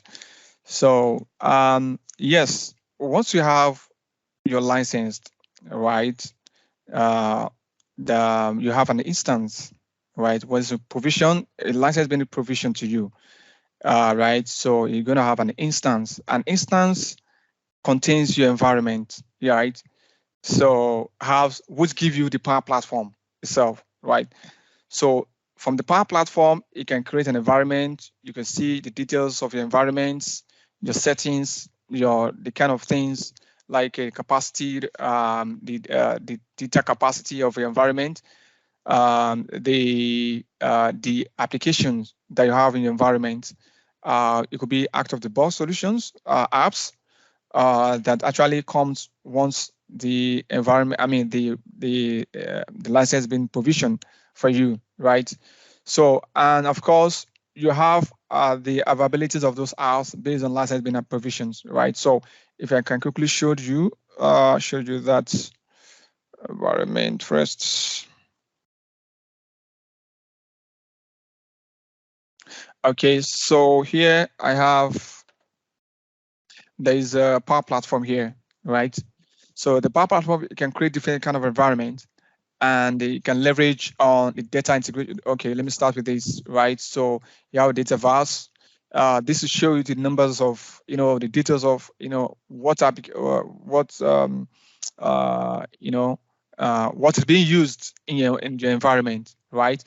So for my case, we have in Dataverse, we have number of active users, right? You have API calls and all of that. Just give you, how the functionality, what is happening in your environment, right? Then you have your app, you access all of these Power Automate and Power Apps, right? So you see if you have, a logic using the Power Automate, you can see number of flows and all of that. Just give overview, right? The what is being run in a daily basis and a weekly basis and all of that, to give you the analytics and all of that. So now here we have the resources as well. Okay, so the resources is like your app itself, right? So it's also you have the capacity, the details, So if your environment is overshooting, right, or maybe there's a performance issues within your application, the first thing we need to look at is look at the capacity of your environment, right?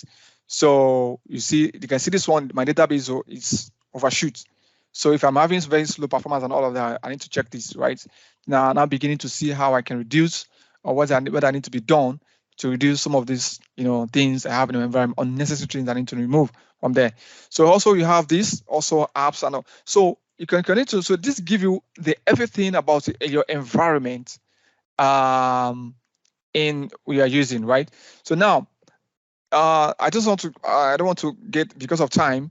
So then Power Apps Studio, right? So when we say Power Apps Studio, right? So a lot of people think that, I was saying we can have 3 types of apps, right? The Canvas apps, model-driven apps, and the Power Apps Portal, which is now paid, right? So then when you talk about studio, let's say studio, there's Power Apps Studio, then also there's App Designer, right? So the Power Apps Studio actually is where it's been times to where you can develop your Canvas apps, right? And there's also the Power App Designer, App Designer, call it App Designer, where you can actually design your application, right? Your model-driven app, right? So, but I think now because of the updates, there have been specific types of the app designer has been changed. Let me check from here. If I go to my library tracker, right? So if I go to, okay, let me assign this from here, specify this from here. It's a library. And here I have library tracker and also have app designer, open an app designer, right? So here, this is where you can design your sitemap, your dashboards.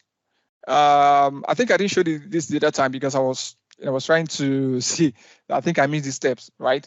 So this is where you can actually design, some of the, so for example, your forms, views, and all of that for your model-driven app, right? So here you design some of these things in this particular app, this particular Power Apps admin. This is Power Apps admin environment where you can design, structure your data, how your data can be structured, right? Like with your data, your forms, and all of that in Dataverse, right? So, but in your whatever you do also reflects in your Dataverse here within your app, right?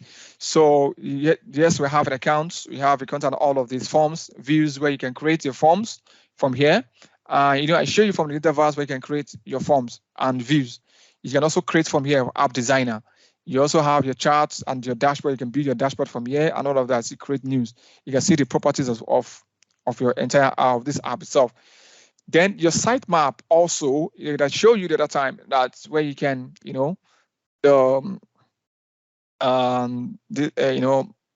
build or design your navigation, how you can navigate through the app itself, just like show you the other time. So this is the for model-driven apps, right? Now, if I go back to let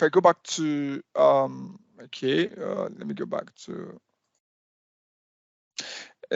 my app solutions. Okay, so now if I go to the apps itself, as you can see here, I have model-driven apps, I have Canvas apps, right? So you can also say that, okay, now depending on depending on the business requirement scenario, maybe I was saying that you have the structure, how the organization being structured. Now, in my previous experience, that what we have done in my previous experience, that okay, they want some certain number of staff to make use of the Canvas apps.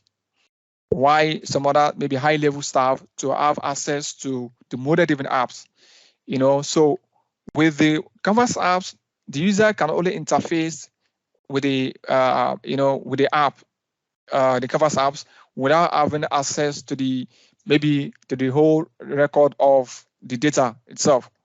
So, but with the model-driven apps, some level of maybe like the supervisor or manager can use the model-driven apps because they can see some of the, all the records based on the security being assigned to that, right? Now, if you want to create a Canvas apps, that's where you can have, like, okay, let me open this an example. You open this. So this is a lot of people known as the Power App Studio, right?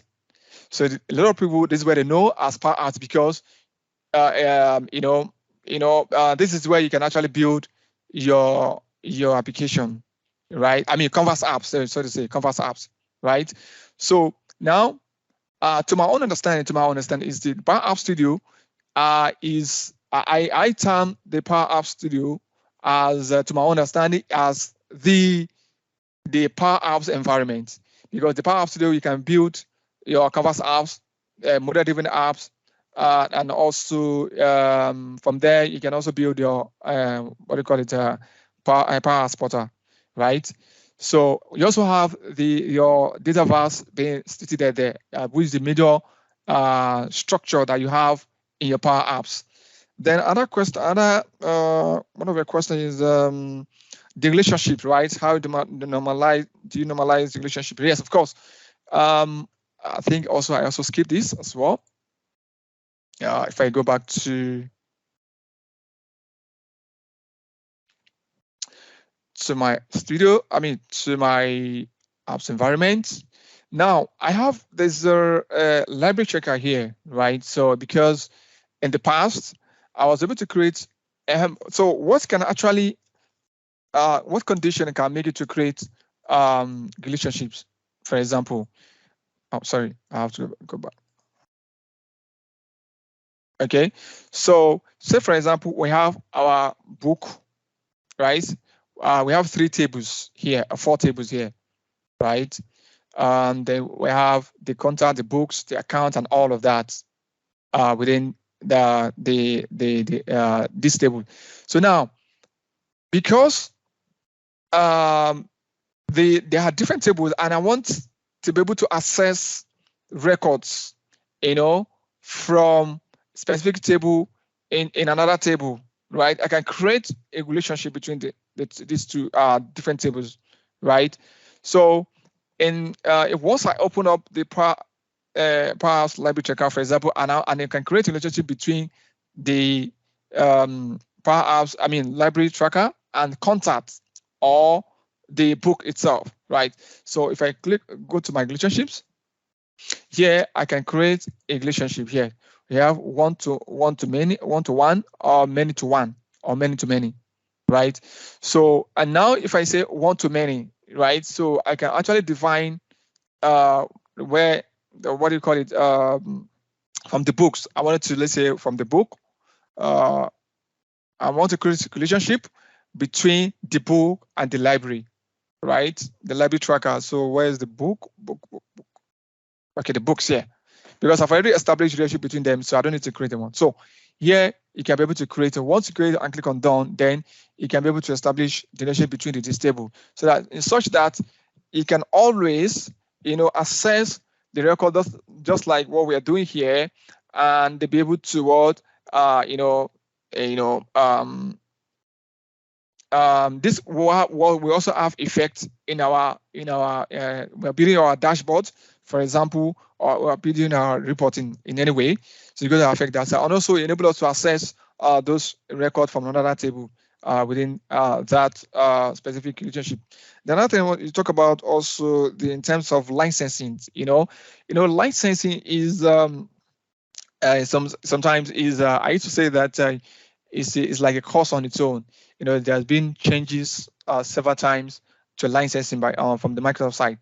So now, depending on the you can acquire a license for Power Apps. I can send you a specific what do you call it, the licensing page. So the information about the license, a Power Apps license, right? So their license is being licensed per apps or per user, right? So when you acquire a license per apps or per user, it means that per apps means the numbers of applications you can build within the Power Apps, or the numbers of users that can access, that need to be able to access the environment, once you build your application.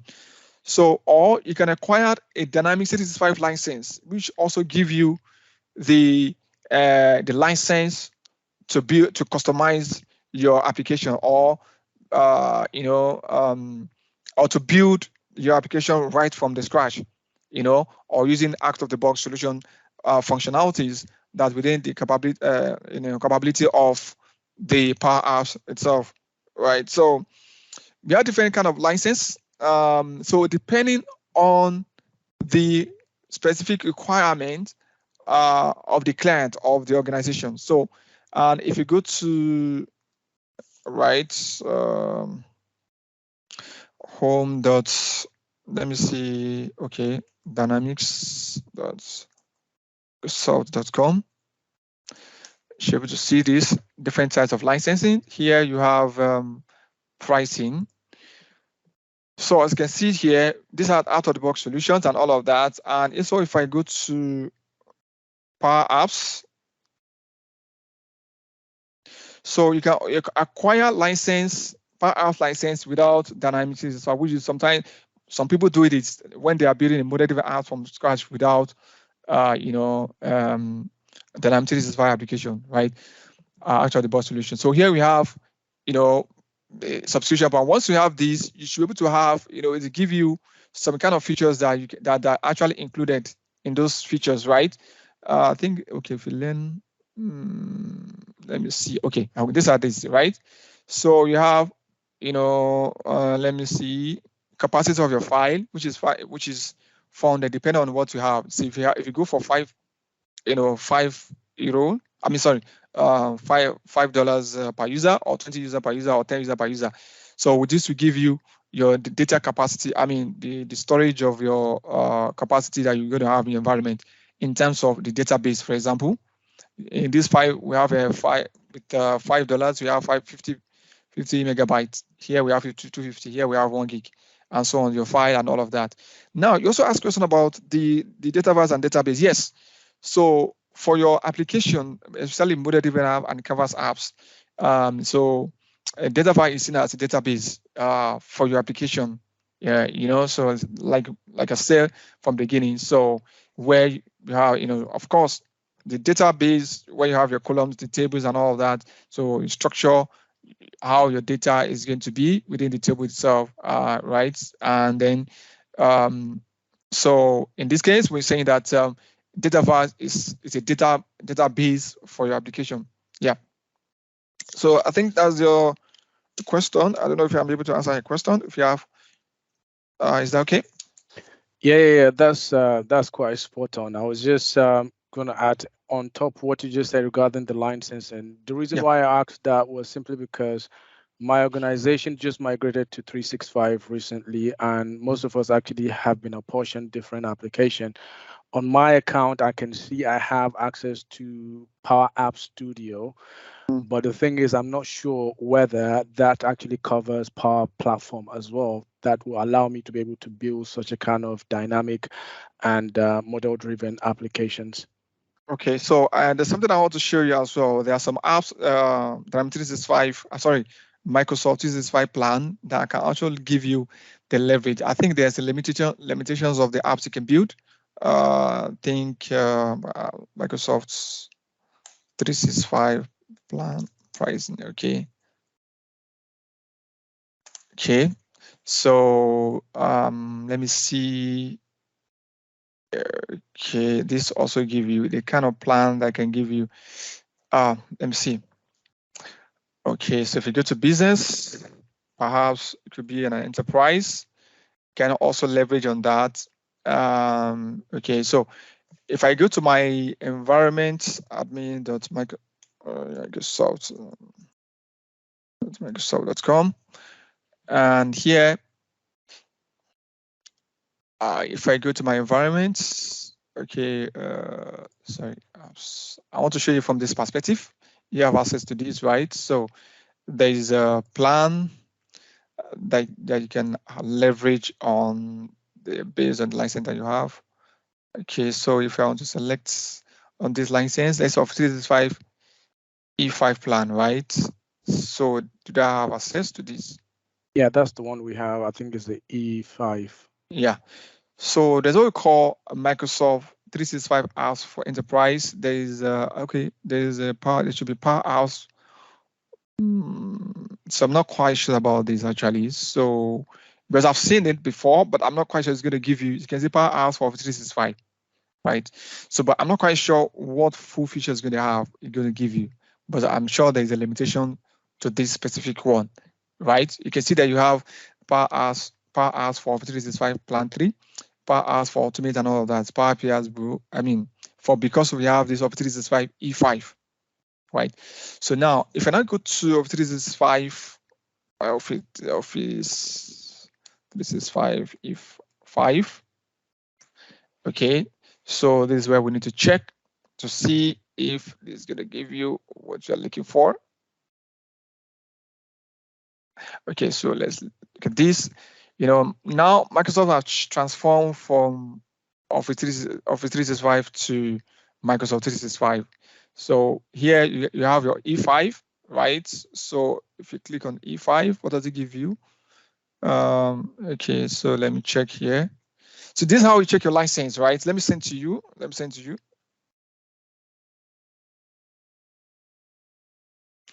Okay, so this is how you can compare, you know, what you have. You can see Power Apps, right? So it actually give you this part of, you know, some features, leverage on features, but are you going to have all the features? How many applications you can build with this is what something I'm not quite sure about, but maybe one or two or something, right? So we're not quite sure, right? So, but as you can see from here, we still have Power Apps, Power Automate, Power Virtual Agent, and all that, right? So I don't know if I'm able to at least provide you some kind of insight. Yeah, thank you very much. I'll check with the IT to just make sure that I have all that is required. I appreciate that. Thank you. Yeah, welcome. Sure. Okay, another question. Yes, there was another question by Shay. Okay. So okay, it's asking if it's possible to have a Canvas apps, Portal, and model-driven apps in the same solution. Yes, of course, it's very, very possible. So if I have just a moment, just a moment. Okay, so here we have yes, I have my apps here, right? And here I have my Canvas apps and all of that. So if I want to create another app, I can come here and I either create a Power Page and automatically I'm going to have it. So you have your apps, and the types of apps that you're going to leverage, you're going to see, you are going to see them here. Yes, very possible.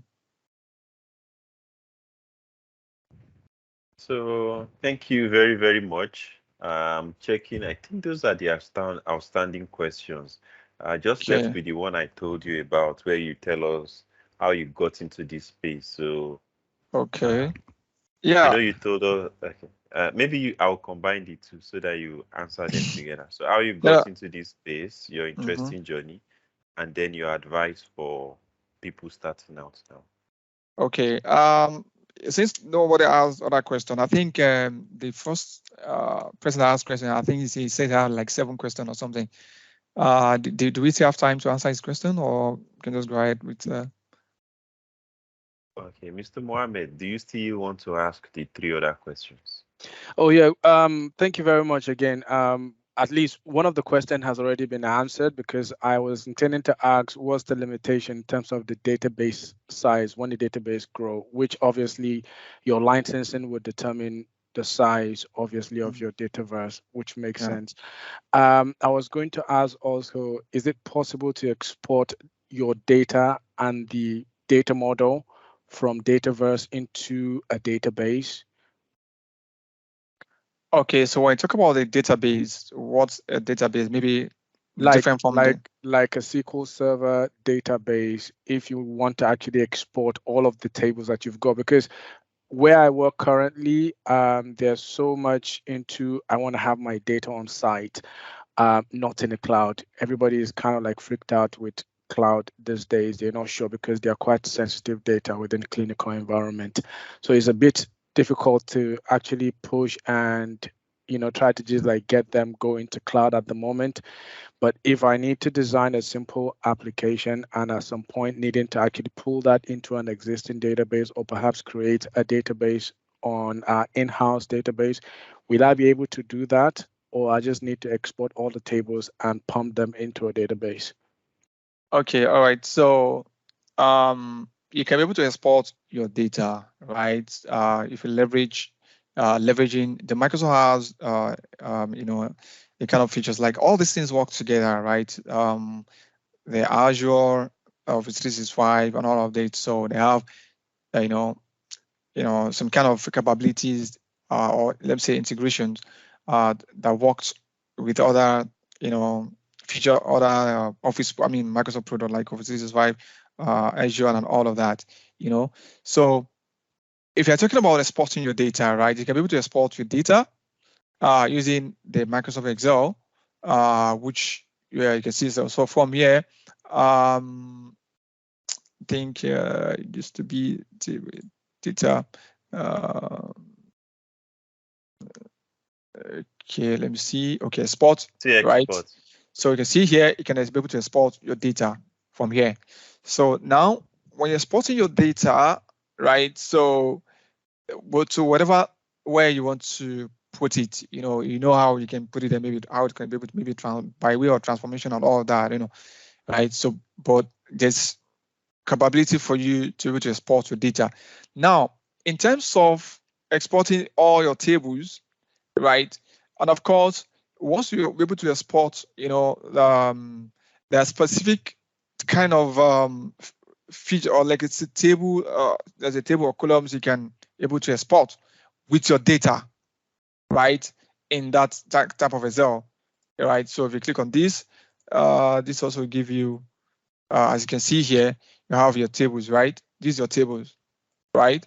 And if you also go to your, this is for library checker, you go to tables and also do the same for the rest of these, right? You can be able to see that. So once I open this, let me open this and see if you can be able to see here. And here, this will open in the CSV file, right? So as you can see here, and if you scroll up here, you have your column, your field, and all of that, into all of these. So give you, as you can see, it's actually exported with the specific schema name, not even the table name as a display name, but with what is schema name itself, which you can leverage on into importing to whatever you are importing to, where you are importing to, right? So another thing is that this way you can export it, right? And again, you can also in terms of whatever you see that it can be exported with the result, what you can export. So another, there's the let me say that I'm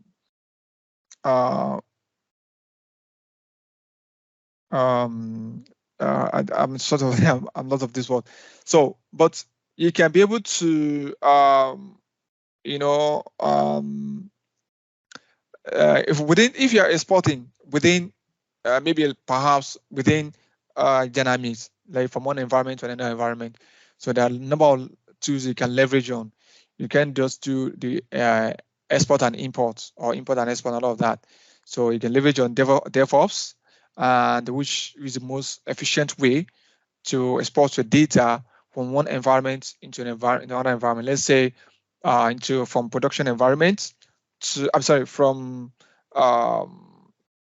from test environment to production environment, or from development environment to test environment. You can leverage on the DevOps, which is the most efficient way. So another thing you can also do, which maybe traditional way, when we used to use then was to use what we call a package deployer. I don't know if you know about that. The package deployer. So with package deployer, you can export your data. Also, you can use configuration migration to migrate your schema, right? Your customization, okay, the way it is exactly from one environment, and also attach your data to another environment within Dynamics itself, right? So we are talking about the maybe other environment or something which I've not experienced doing importing to another environment, but by this way you can export your data in this format, in CSV file, right? And most often CSV file to perhaps use it in another environment that you want to have. Yeah. Yeah, thank you once again. And perhaps lastly, it's just had to do with documentation. Really, as you develop, is always a good habit for someone to actually think of documentation. While you're going through each one of those pages, I could see there are some areas where you need to give description for each one of those columns that you're creating. I guess those were for documentation. I'm just a bit curious if one needs to just like develop an in-house documentation of how the application works, and also how you deploy into several environments. Is it something one would do outside Power App, or you can actually do that within Power App as well? If I can get you right, you're talking about where you're developing the solution yourself, or the documentation available from the Microsoft? No, when you're developing the application yourself, because obviously come 2 or 3 years from now, you might not remember how you kind of like develop everything. So I'm just kind of like curious, if I need to hand over the application to someone else, they have something to feed on. So it's very, very important that we do that, because most of us, the development side, this is what we do. So you remember the organizations I was working with. So once I came in, and the other guy left, so there was also the documentation of what they did. When they create this field, what's the field for? I mean column. In this case, let me say column. So what is this column for, and what does it do, and how leverage on? So it's very good, recommended to have this documentation of your custom application that you are doing, so that the next person can usually leverage on it in those documentation. So when the persons are coming, so yes, it's very good. So, and that's what we do actually. So in a very professional way, this is what we do. Yeah. Great, thanks. Yeah. Okay. Thank you. Any other question? Okay. So any other question? I think so. Okay. I think we've answered all the questions. Okay, right. So you talk about how I get into this, right? Okay. Let me just be brief a little bit about it, right? So I started, I think my intro earlier. So I started as system engineering, right? So even when I was in university level, right? So I started doing. I didn't study computer science in school or any kind of engineering in school, right? So, but once I finished my secondary school, so what the first course I did was data processing in the computer institute, right? So even for my family, all my brothers, this is what we did, after our schools, and then secondary school, right? So where each of us, have to go to, before you gain admission to university, you have to first, while you are waiting for admission or something, so you need to go to computer school and do this, right? So I did my first, data processing, right? From there, I did the system in engineering, so, and so when I come back from school, maybe for, if I have a long time holiday, so I will go back to, to computer school to study another program, right? So I was leveraging on those times that we're going to spend like 2 or 3 months at home to learn all of these, So when I was still in university, I was, I was known for this as an IT person, as a person, I, do some kind of repairs for my friends' systems without collecting any money or this kind of thing, And in my department, I was designing my, you have ID card and all of these things, So I was known for the IT guys and all of that, when I was in school. So once I finished the university, so I went for service. And during my youth service, the project I did was based on the IT also. I trained some students on how to, this. So what I'm saying is that right from time, so this has been part of me. This is what I've been doing from time.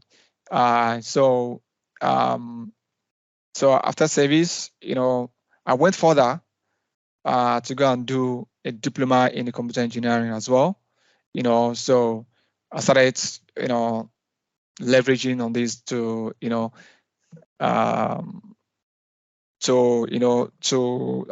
learn from this and also leverage on teaching people as well.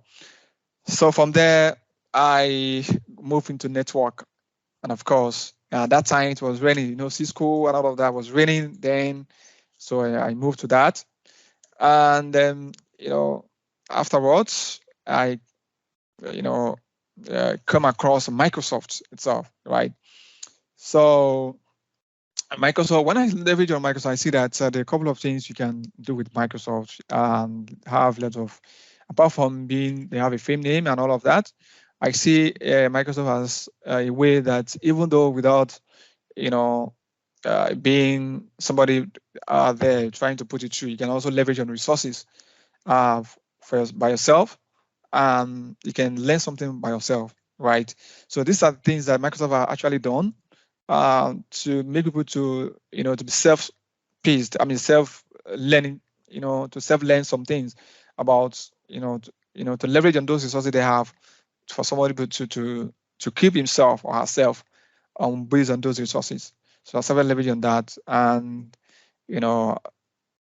I started with Office 365 at the point, trying to understand what is Office 365 is all about, and then moving to what we call the Microsoft Education. This is called Microsoft Education.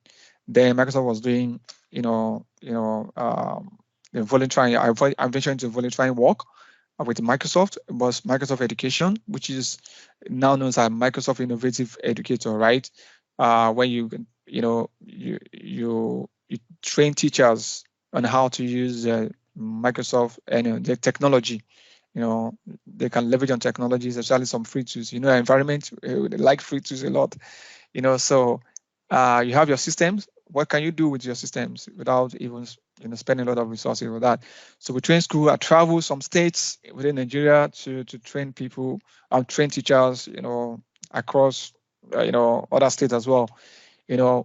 without being paid. Is the voluntary work, you understand? So first I was trying to achieve two things.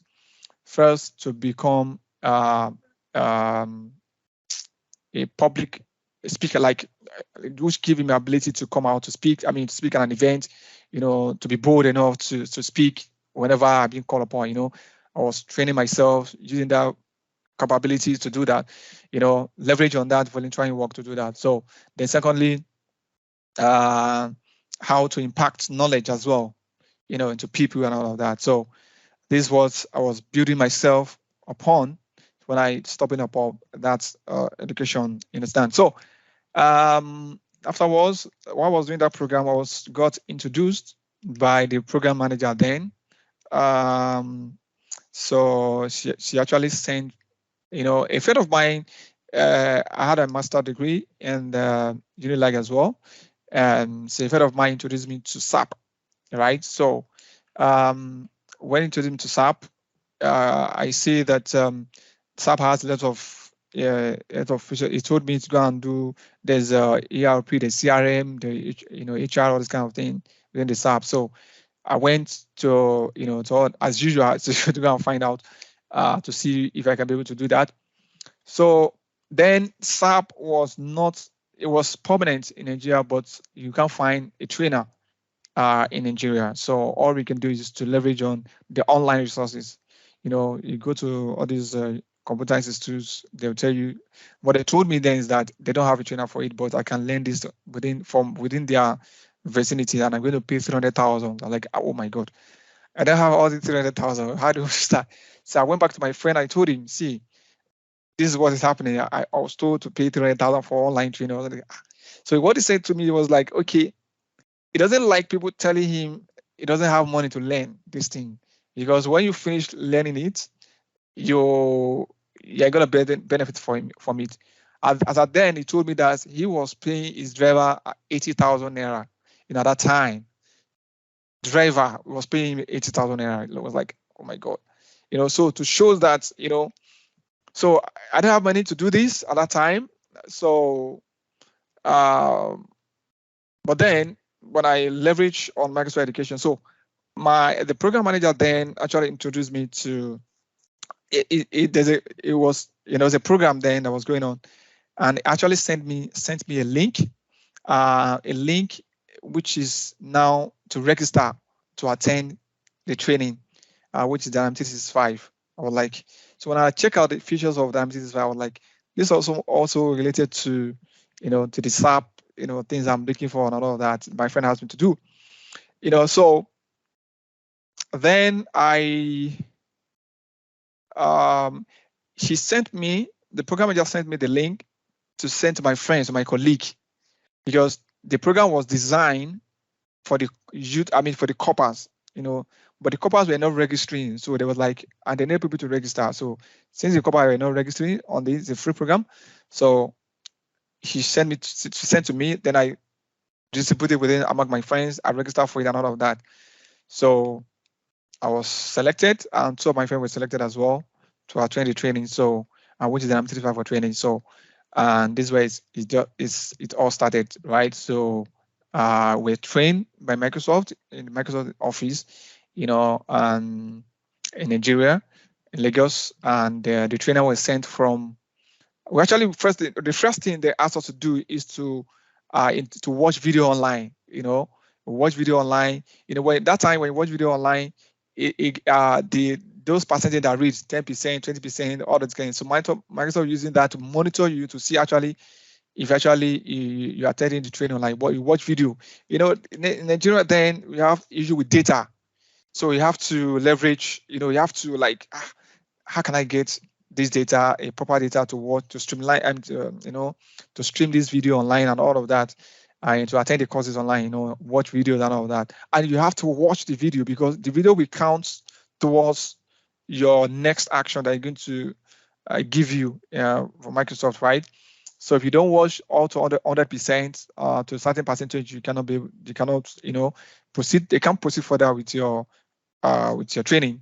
You understand? So then, so I remember then I I have like 5,000 in my pocket, which was my last, for that time. At that time, within that time, so and I'm supposed to use the money for food. So what I did was that I have to go and subscribe 4,000 out of 5,000. I subscribed 4,000 for internet. So when I subscribe for internet, so I have 1,000 with me. So I use that to take transport to school then. So the same day, my bag, I have my bag. Okay, I think within that week, inside my bag, I have my laptop, I have my device, internet device, I have all my flights and all of that, So on getting to the school, I know this. I kept my bag somewhere. So eventually, I have my projects inside. I was doing in my laptop and all of that. So, and then the whole of the bag was stolen. So I lost everything. Then the information. I lost everything. Including the project, my final year project. Wow. So I don't know. I just have to start, to leverage it over again. I have to go to police to get a report. The police. And I went to school security. They told me to go to police station. The police station sent me back to school. That since it was stolen in school, I have to go back. That kind of thing. I have to go to court, go to affidavits. I have to go to the internet service provider to tell them that this has been stolen. In case they are using it somewhere, I'm not the one who, that kind of thing. So stress. So I eventually finished watching the video. Just to cut the long story short, watch the video on Dynamics since it's online. So I ventured into my friend's laptop and all that, Then also we see that when did Microsoft see that numbers of people that actually attending online training were not much. So I think they have feedback that maybe because of situation in Nigeria, the data is only internet has always been the problem, the issues then, So they actually call us to attend the physical training, So they invited people, the trainer from Egypt to come and train us, So I attended the training. And then after that, there was the training on Dynamics. So in terms of the application, customization and configuration, and also there's also the third one, online provision, how you can deploy, So they told us that once you finish, then you'll be liable to, you'll be placed on internship. You'll be given voucher to write exams, and also leverage on internship. So I actually finished it. So after the training, so few of my colleagues were not able to, to write the exam. So I was looking for something, right? Right. So, and when my friend told me then was once I finished, so I wrote the 3 exams, I passed all the 3 exams, so among my friends that I know that have written the exams, I think I'm the only one that passed the 3 exams. I was committed to this and all that. So when I saw that, and that would be my first exam, that I'm going to write for within the Microsoft space, I was like, wow, the first exam. So I write exams. I think since I've been writing the Microsoft exams up to when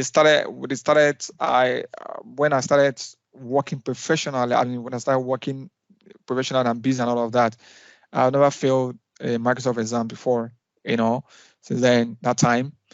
Although I've failed recently, maybe last year or something, but since that time, up to the times I've written so many exams, I've not failed any Microsoft exams, Again, this gave me courage to continue to.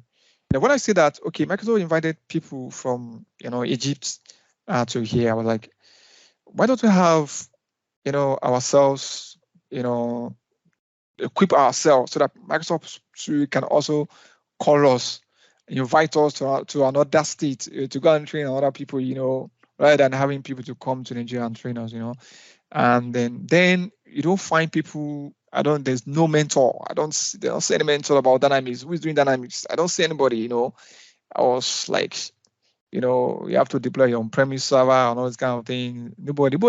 Even someone that I wanted to do it, they were running away from me. I was like, it's too, you have to code, you have to write code and all of that. Nobody wants to code. Nobody likes strengths, So I was like, okay, no problem. I continue to do it and all of that,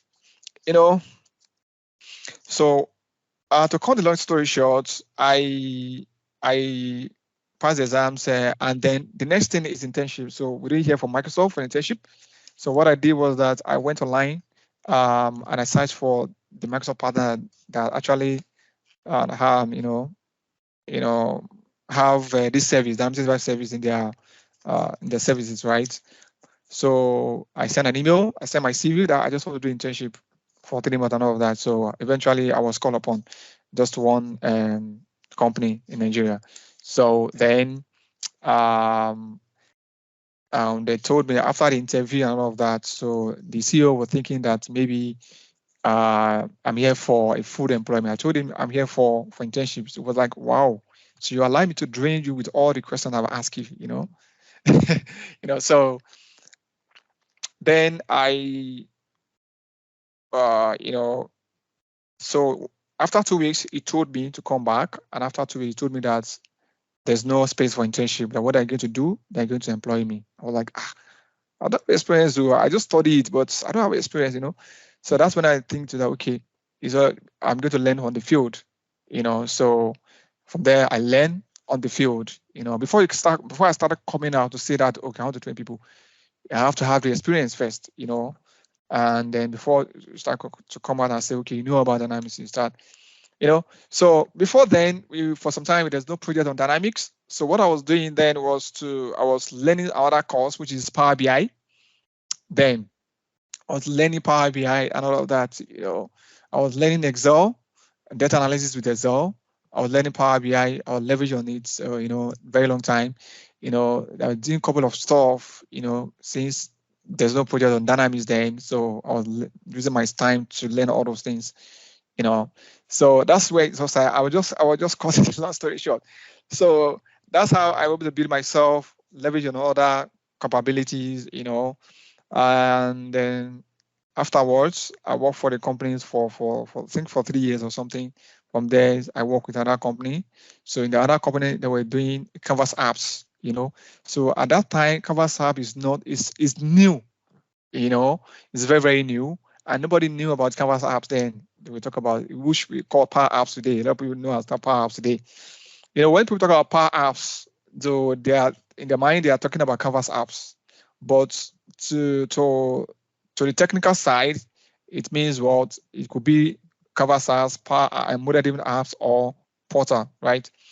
So then it was Canvas apps, and Canvas apps was very, it's not very easy to, it's not interesting. Like you find difficult to deploy. You find difficult to, Then we have a hackathon within that company, so which we're able to build an apps, within the app. So I was made an IT as the head of technology then.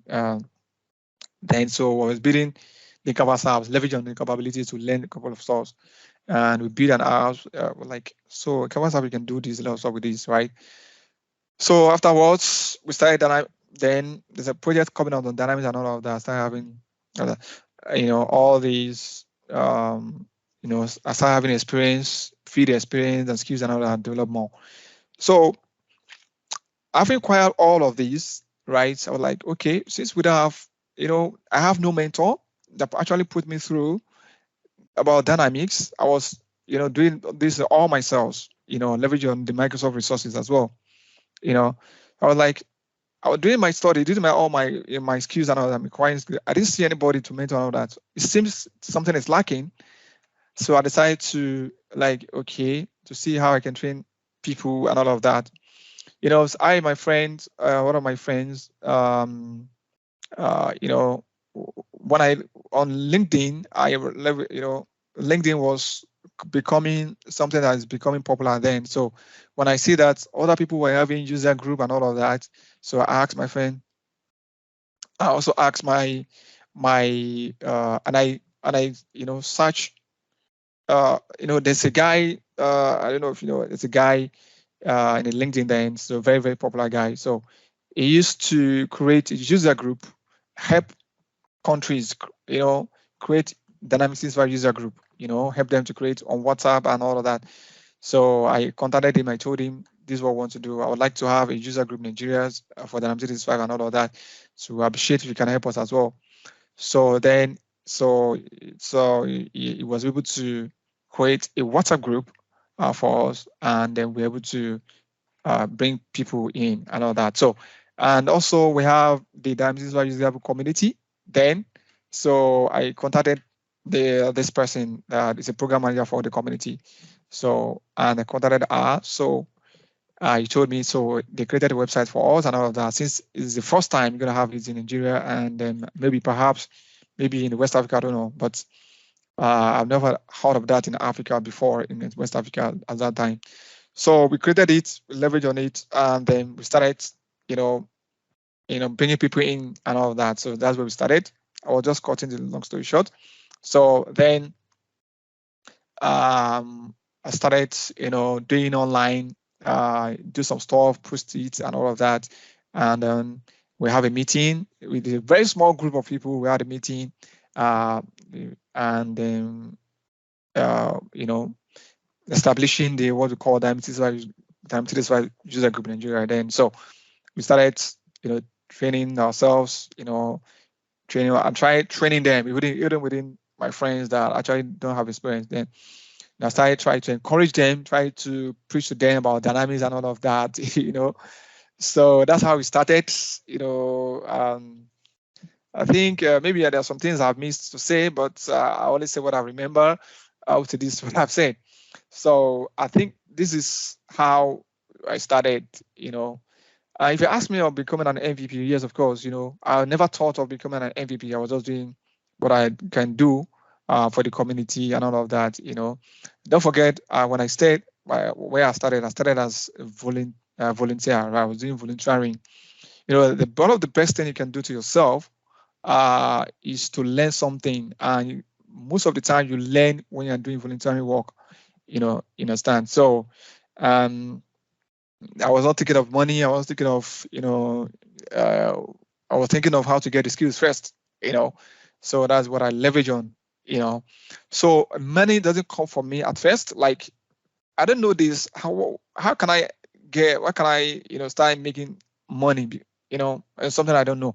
So I need to get the knowledge, get the skills, get the experience first, And of course, no company wants to leave his company in the hands of a manager that don't have experience, or to manage the company business that don't have experience, So I was having this kind of challenges, like you don't have experience and all of that. So, but if I volunteer myself to do an internship in a company, even without trying to collect some pay or something like that, but eventually I got employed then. So this is how I started, trying to, mix with, from there, when we started creating, what do you call it, the groups, started training ourselves. Also, for the Canvas apps, then there's this guy, Shen Yong, used to be someone I used to watch, after, because then I wanted to learn more on the Canvas app. So he used to be one of the guys I used to watch then. Then for Power BI, there's a guy, I forgot his name, very young guy. So I leverage on also the EDX. I don't know if you know EDX. Is it EDX or EDX? EDX.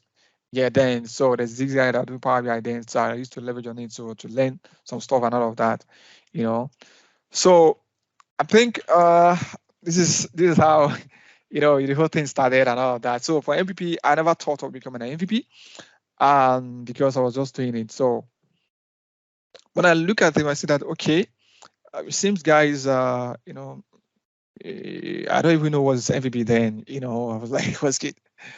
So eventually, I came to understand what MVP is all about, and then you have to know people as well. what I know, you have to know people. You have to know someone that can actually nominate you for the MVP. So it's based on nomination, and so I was nominated by someone from Microsoft, right? Not even Nigeria, but I've seen her in Nigeria before. So because of what you do, what I've been doing, and so she see that okay, this is. So I was nominated, and then eventually I was asked to provide all of those things I've done. I was not even thinking of going to ask all of those things. So I have to start looking online to see, okay, this is what I've done, send the URL to them, my videos and all of that, send to them. So eventually I got my first MVP, email and the packages as well. So since then, I've been doing, leveraging on these, technologies to train. So once I find new things, I try to post it online. I have a blog as well, which I developed, so all these things also have time. It's time also. You have to, have time. There's the whole, you'll be working also, you have work you're doing, you're being employed. And then you also need to, specify a time to do all of these things, so I have a blog. So if I have anything I'm doing, I'm troubleshooting, eventually I find an answer to it. I go to my blog, I write it and post it there in case for anything. So like what I was doing this preparing for this lecture, for these sections, I forgot something. So I go back to my blog. I went to go and check it, and I see, those things that I've done there, so you can see. So this is how I started and all that. So okay, so my advice to people that are coming up is that, think of what, first of all, you need to have passion. Then secondly, when you have passion, that will actually make you to equip yourself. That will actually make you to leverage on resources. There are resources available there for you. And also, if you have somebody that can also guide you to, right? Guide you through, like a mentors and all of that. So it's very good. I've seen a lot of approach. People have approached me a lot regarding the path they can take in Dynamics. So at the end of the day, I was happy that Microsoft were able to push Dynamics. Then I was like, nobody knew Dynamics and all that. So when I started Microsoft pushing Dynamics and Power Platform, the first one they pushed Dynamics, and later on they started putting on Power Platform. So I was very, very happy that later this actually coming up, gradually becoming famous in the field. I mean, this Microsoft activities as well. So I think it is very short because of time. This is how the journey started and all of that. So for the people guys coming up, you can find volunteering work to do. You can do social media, post it on social media. What you can do in your capability. You keep on doing it. Look for people that can guide you through, and you have to specific. You have to specific on what you want. If I go to there for Dynamics, which aspect of Dynamics is this, CRM or finance or ERP, right?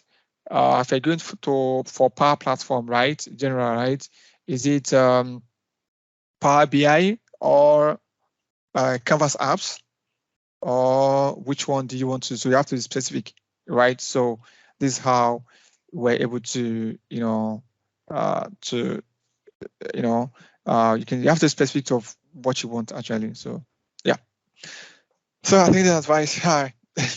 Okay, I enjoyed the story. And it's a bit motivating, like how you overcame all the stumbling blocks, and I think you didn't tell us. So now I think you work even outside of the country, like you've moved, and I was thinking maybe you share with us the trick too. And Mr. Mohammed is asking that if you can, maybe you can join your communities, like can you mentor? I'm guessing it's for himself. So maybe the communities that you have that he can be part of. I've shared your LinkedIn.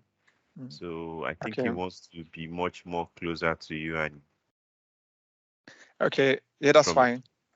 Yeah, good, of course. I'll be happy to do that. And this is what I always like to do as well, to guide people through, and then be able to, Of course, yeah, like my story that I told you, I have no one to guide, I just leverage on those resources and all that. But I see that for us to have more people, in this race, you need to start guiding people through. I've seen a lot of them, people, approaching me. They want to go to the armies, but they don't know which part, is it ELP or finance and all that. So I try to coach them, guide them to all of that, all that. Then, yes, Tell us about I left the this job. country. Yeah, Yes, how you left us. We are coming. We are following your steps because yeah, there are yeah, many who wants to leave. yeah. So I've never thought of leaving the country. It has never been my agenda to leave the country, because I believe that I can always be valuable to a lot there, and then also thinking, I have had privilege of to attend the Microsoft events in Singapore, in Dubai, and all of that. But I came back and all that. So although I've been out of country and come back, but the opportunity, this opportunity came, as I see my friends started leaving the country. I was like, what's going on? Why people are start leaving? So you understand the economic situation of the country and all of that, Even at that, I still want to stay behind and all that. So I was saying to myself, there are two things that can take me out of the country. So either the job or education. So, but then I already had my master degree. So that was like about 8 years ago. So I was like, oh, I don't need to. So now, yeah, if the job come, so we can do that. So eventually the job came. So it actually came through LinkedIn, you know. So I have a friend, and uh, we was working with Microsoft. So he's always been part of our program. They've invited him to speak to us on our user group. So he left Microsoft and then we went to the country. I mean, to the company I am currently. So I was like, what's in that company? For him to leave Microsoft and go there, I was like, what's going on? So I asked him, what's going on? You left Microsoft, what's that? He was like, okay. He went to, yeah, yes, that you have to move on, like, on all of that. So, it has sent me the link to apply. That there's always a job, there's always, space, vacancies there and all of that. So, and I said, okay. So I applied severally. I've been rejected severally. So I applied. I mean, when I applied severally. So I've been rejected. So at the point I was like, seems I don't want to apply again. I gave up. I was trying to give up. I didn't give up, So like I went back to him. I said to him, I said, see, I've been rejected severally. So what's going on? Can you recommend me, please, if it's possible?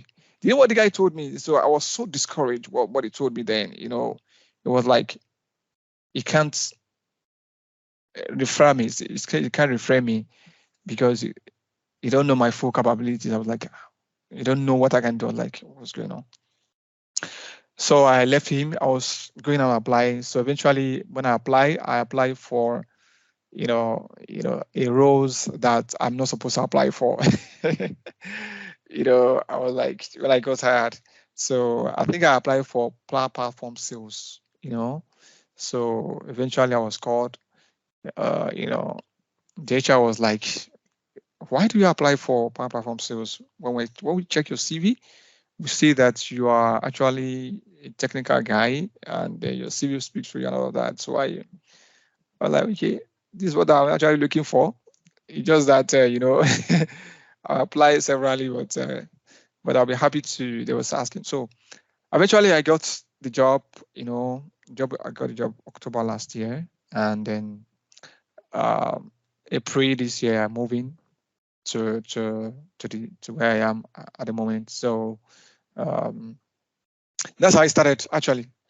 So a lot of opportunities are there on LinkedIn, so you can leverage on. So and then when you present yourself out there, how do you present yourselves? You post what you do, social media, most of the time you find me on LinkedIn, even not on Twitter. I don't usually go on Twitter, maybe once in a while, you understand, sir, but on LinkedIn. So I post what I do there, my blog and all of that. So, and may have a lot of contact as well that approach you for jobs and all of that, for trainings and all of that. So for trainings also, yes, I've started trainings for a long time ago. That should be like 6 years now, 5 to 6 years now, because I like also impacting knowledge, to impact people, to impact knowledge on people as well. So this is how we actually started on that. So thanks a lot. yeah. Very inspiring. And Yeah. one thing that has been very striking about your journey is as if all the things people wanted, that they go for, you did not really like go for it, and you get them. You weren't Yeah. looking for jobs, you just wanted knowledge, and then they're like, you wanted internship, and they're like, why is it internship? And you say, no, it's job we're going to give you. And then the Yeah. MVP, it wasn't like you were actively looking for it. From the way you said, it Yeah. wasn't even a Nigerian that nominated you, it was Mm. Microsoft Yeah. staff. So wow, man, Yeah. you are like the human form of favor. Maybe does Ahmed means favor? Because maybe I should start asking. Maybe I will give one of my children Ahmed. Like you guys are always favored. Yeah. Ahmad is usually normally is Ahmad. It means praiseworthy, like praise. You praise, like it's the name of God, like Ahmad. When you praise God, I don't know how to see it. When you say thank God, you say thank God, I get that kind of you. thing. Yeah, that's So we true. praise him, praise him that for he was done something Well, for us it's and we like praise him. maybe now I So, see you always have cause to praise God because man, your life is just like testimonies upon testimonies. That's great. I'm really yeah, happy yeah, to hear this part of your journey. So yeah. thank Thank you you so much. very much. You've spent a lot of time with us. I'm blessed by it, and I see Mr. Mohammed to also stay to the end. So All right, yeah. Thank you so um, much. Really thank appreciate. you very much. So I will be ending the session now. Okay. And thank you. Have a very wonderful week ahead. Happy Eid Mubarak. Did I All right. pronounce it very well? Yeah. Thank you. You try. I Yeah. tried. All Did right. So All thank right. you. Thank you so much. Uh, Thank you. I appreciate it. Thank you, guys. Thank you, everyone. bye. Bye. All right. Bye.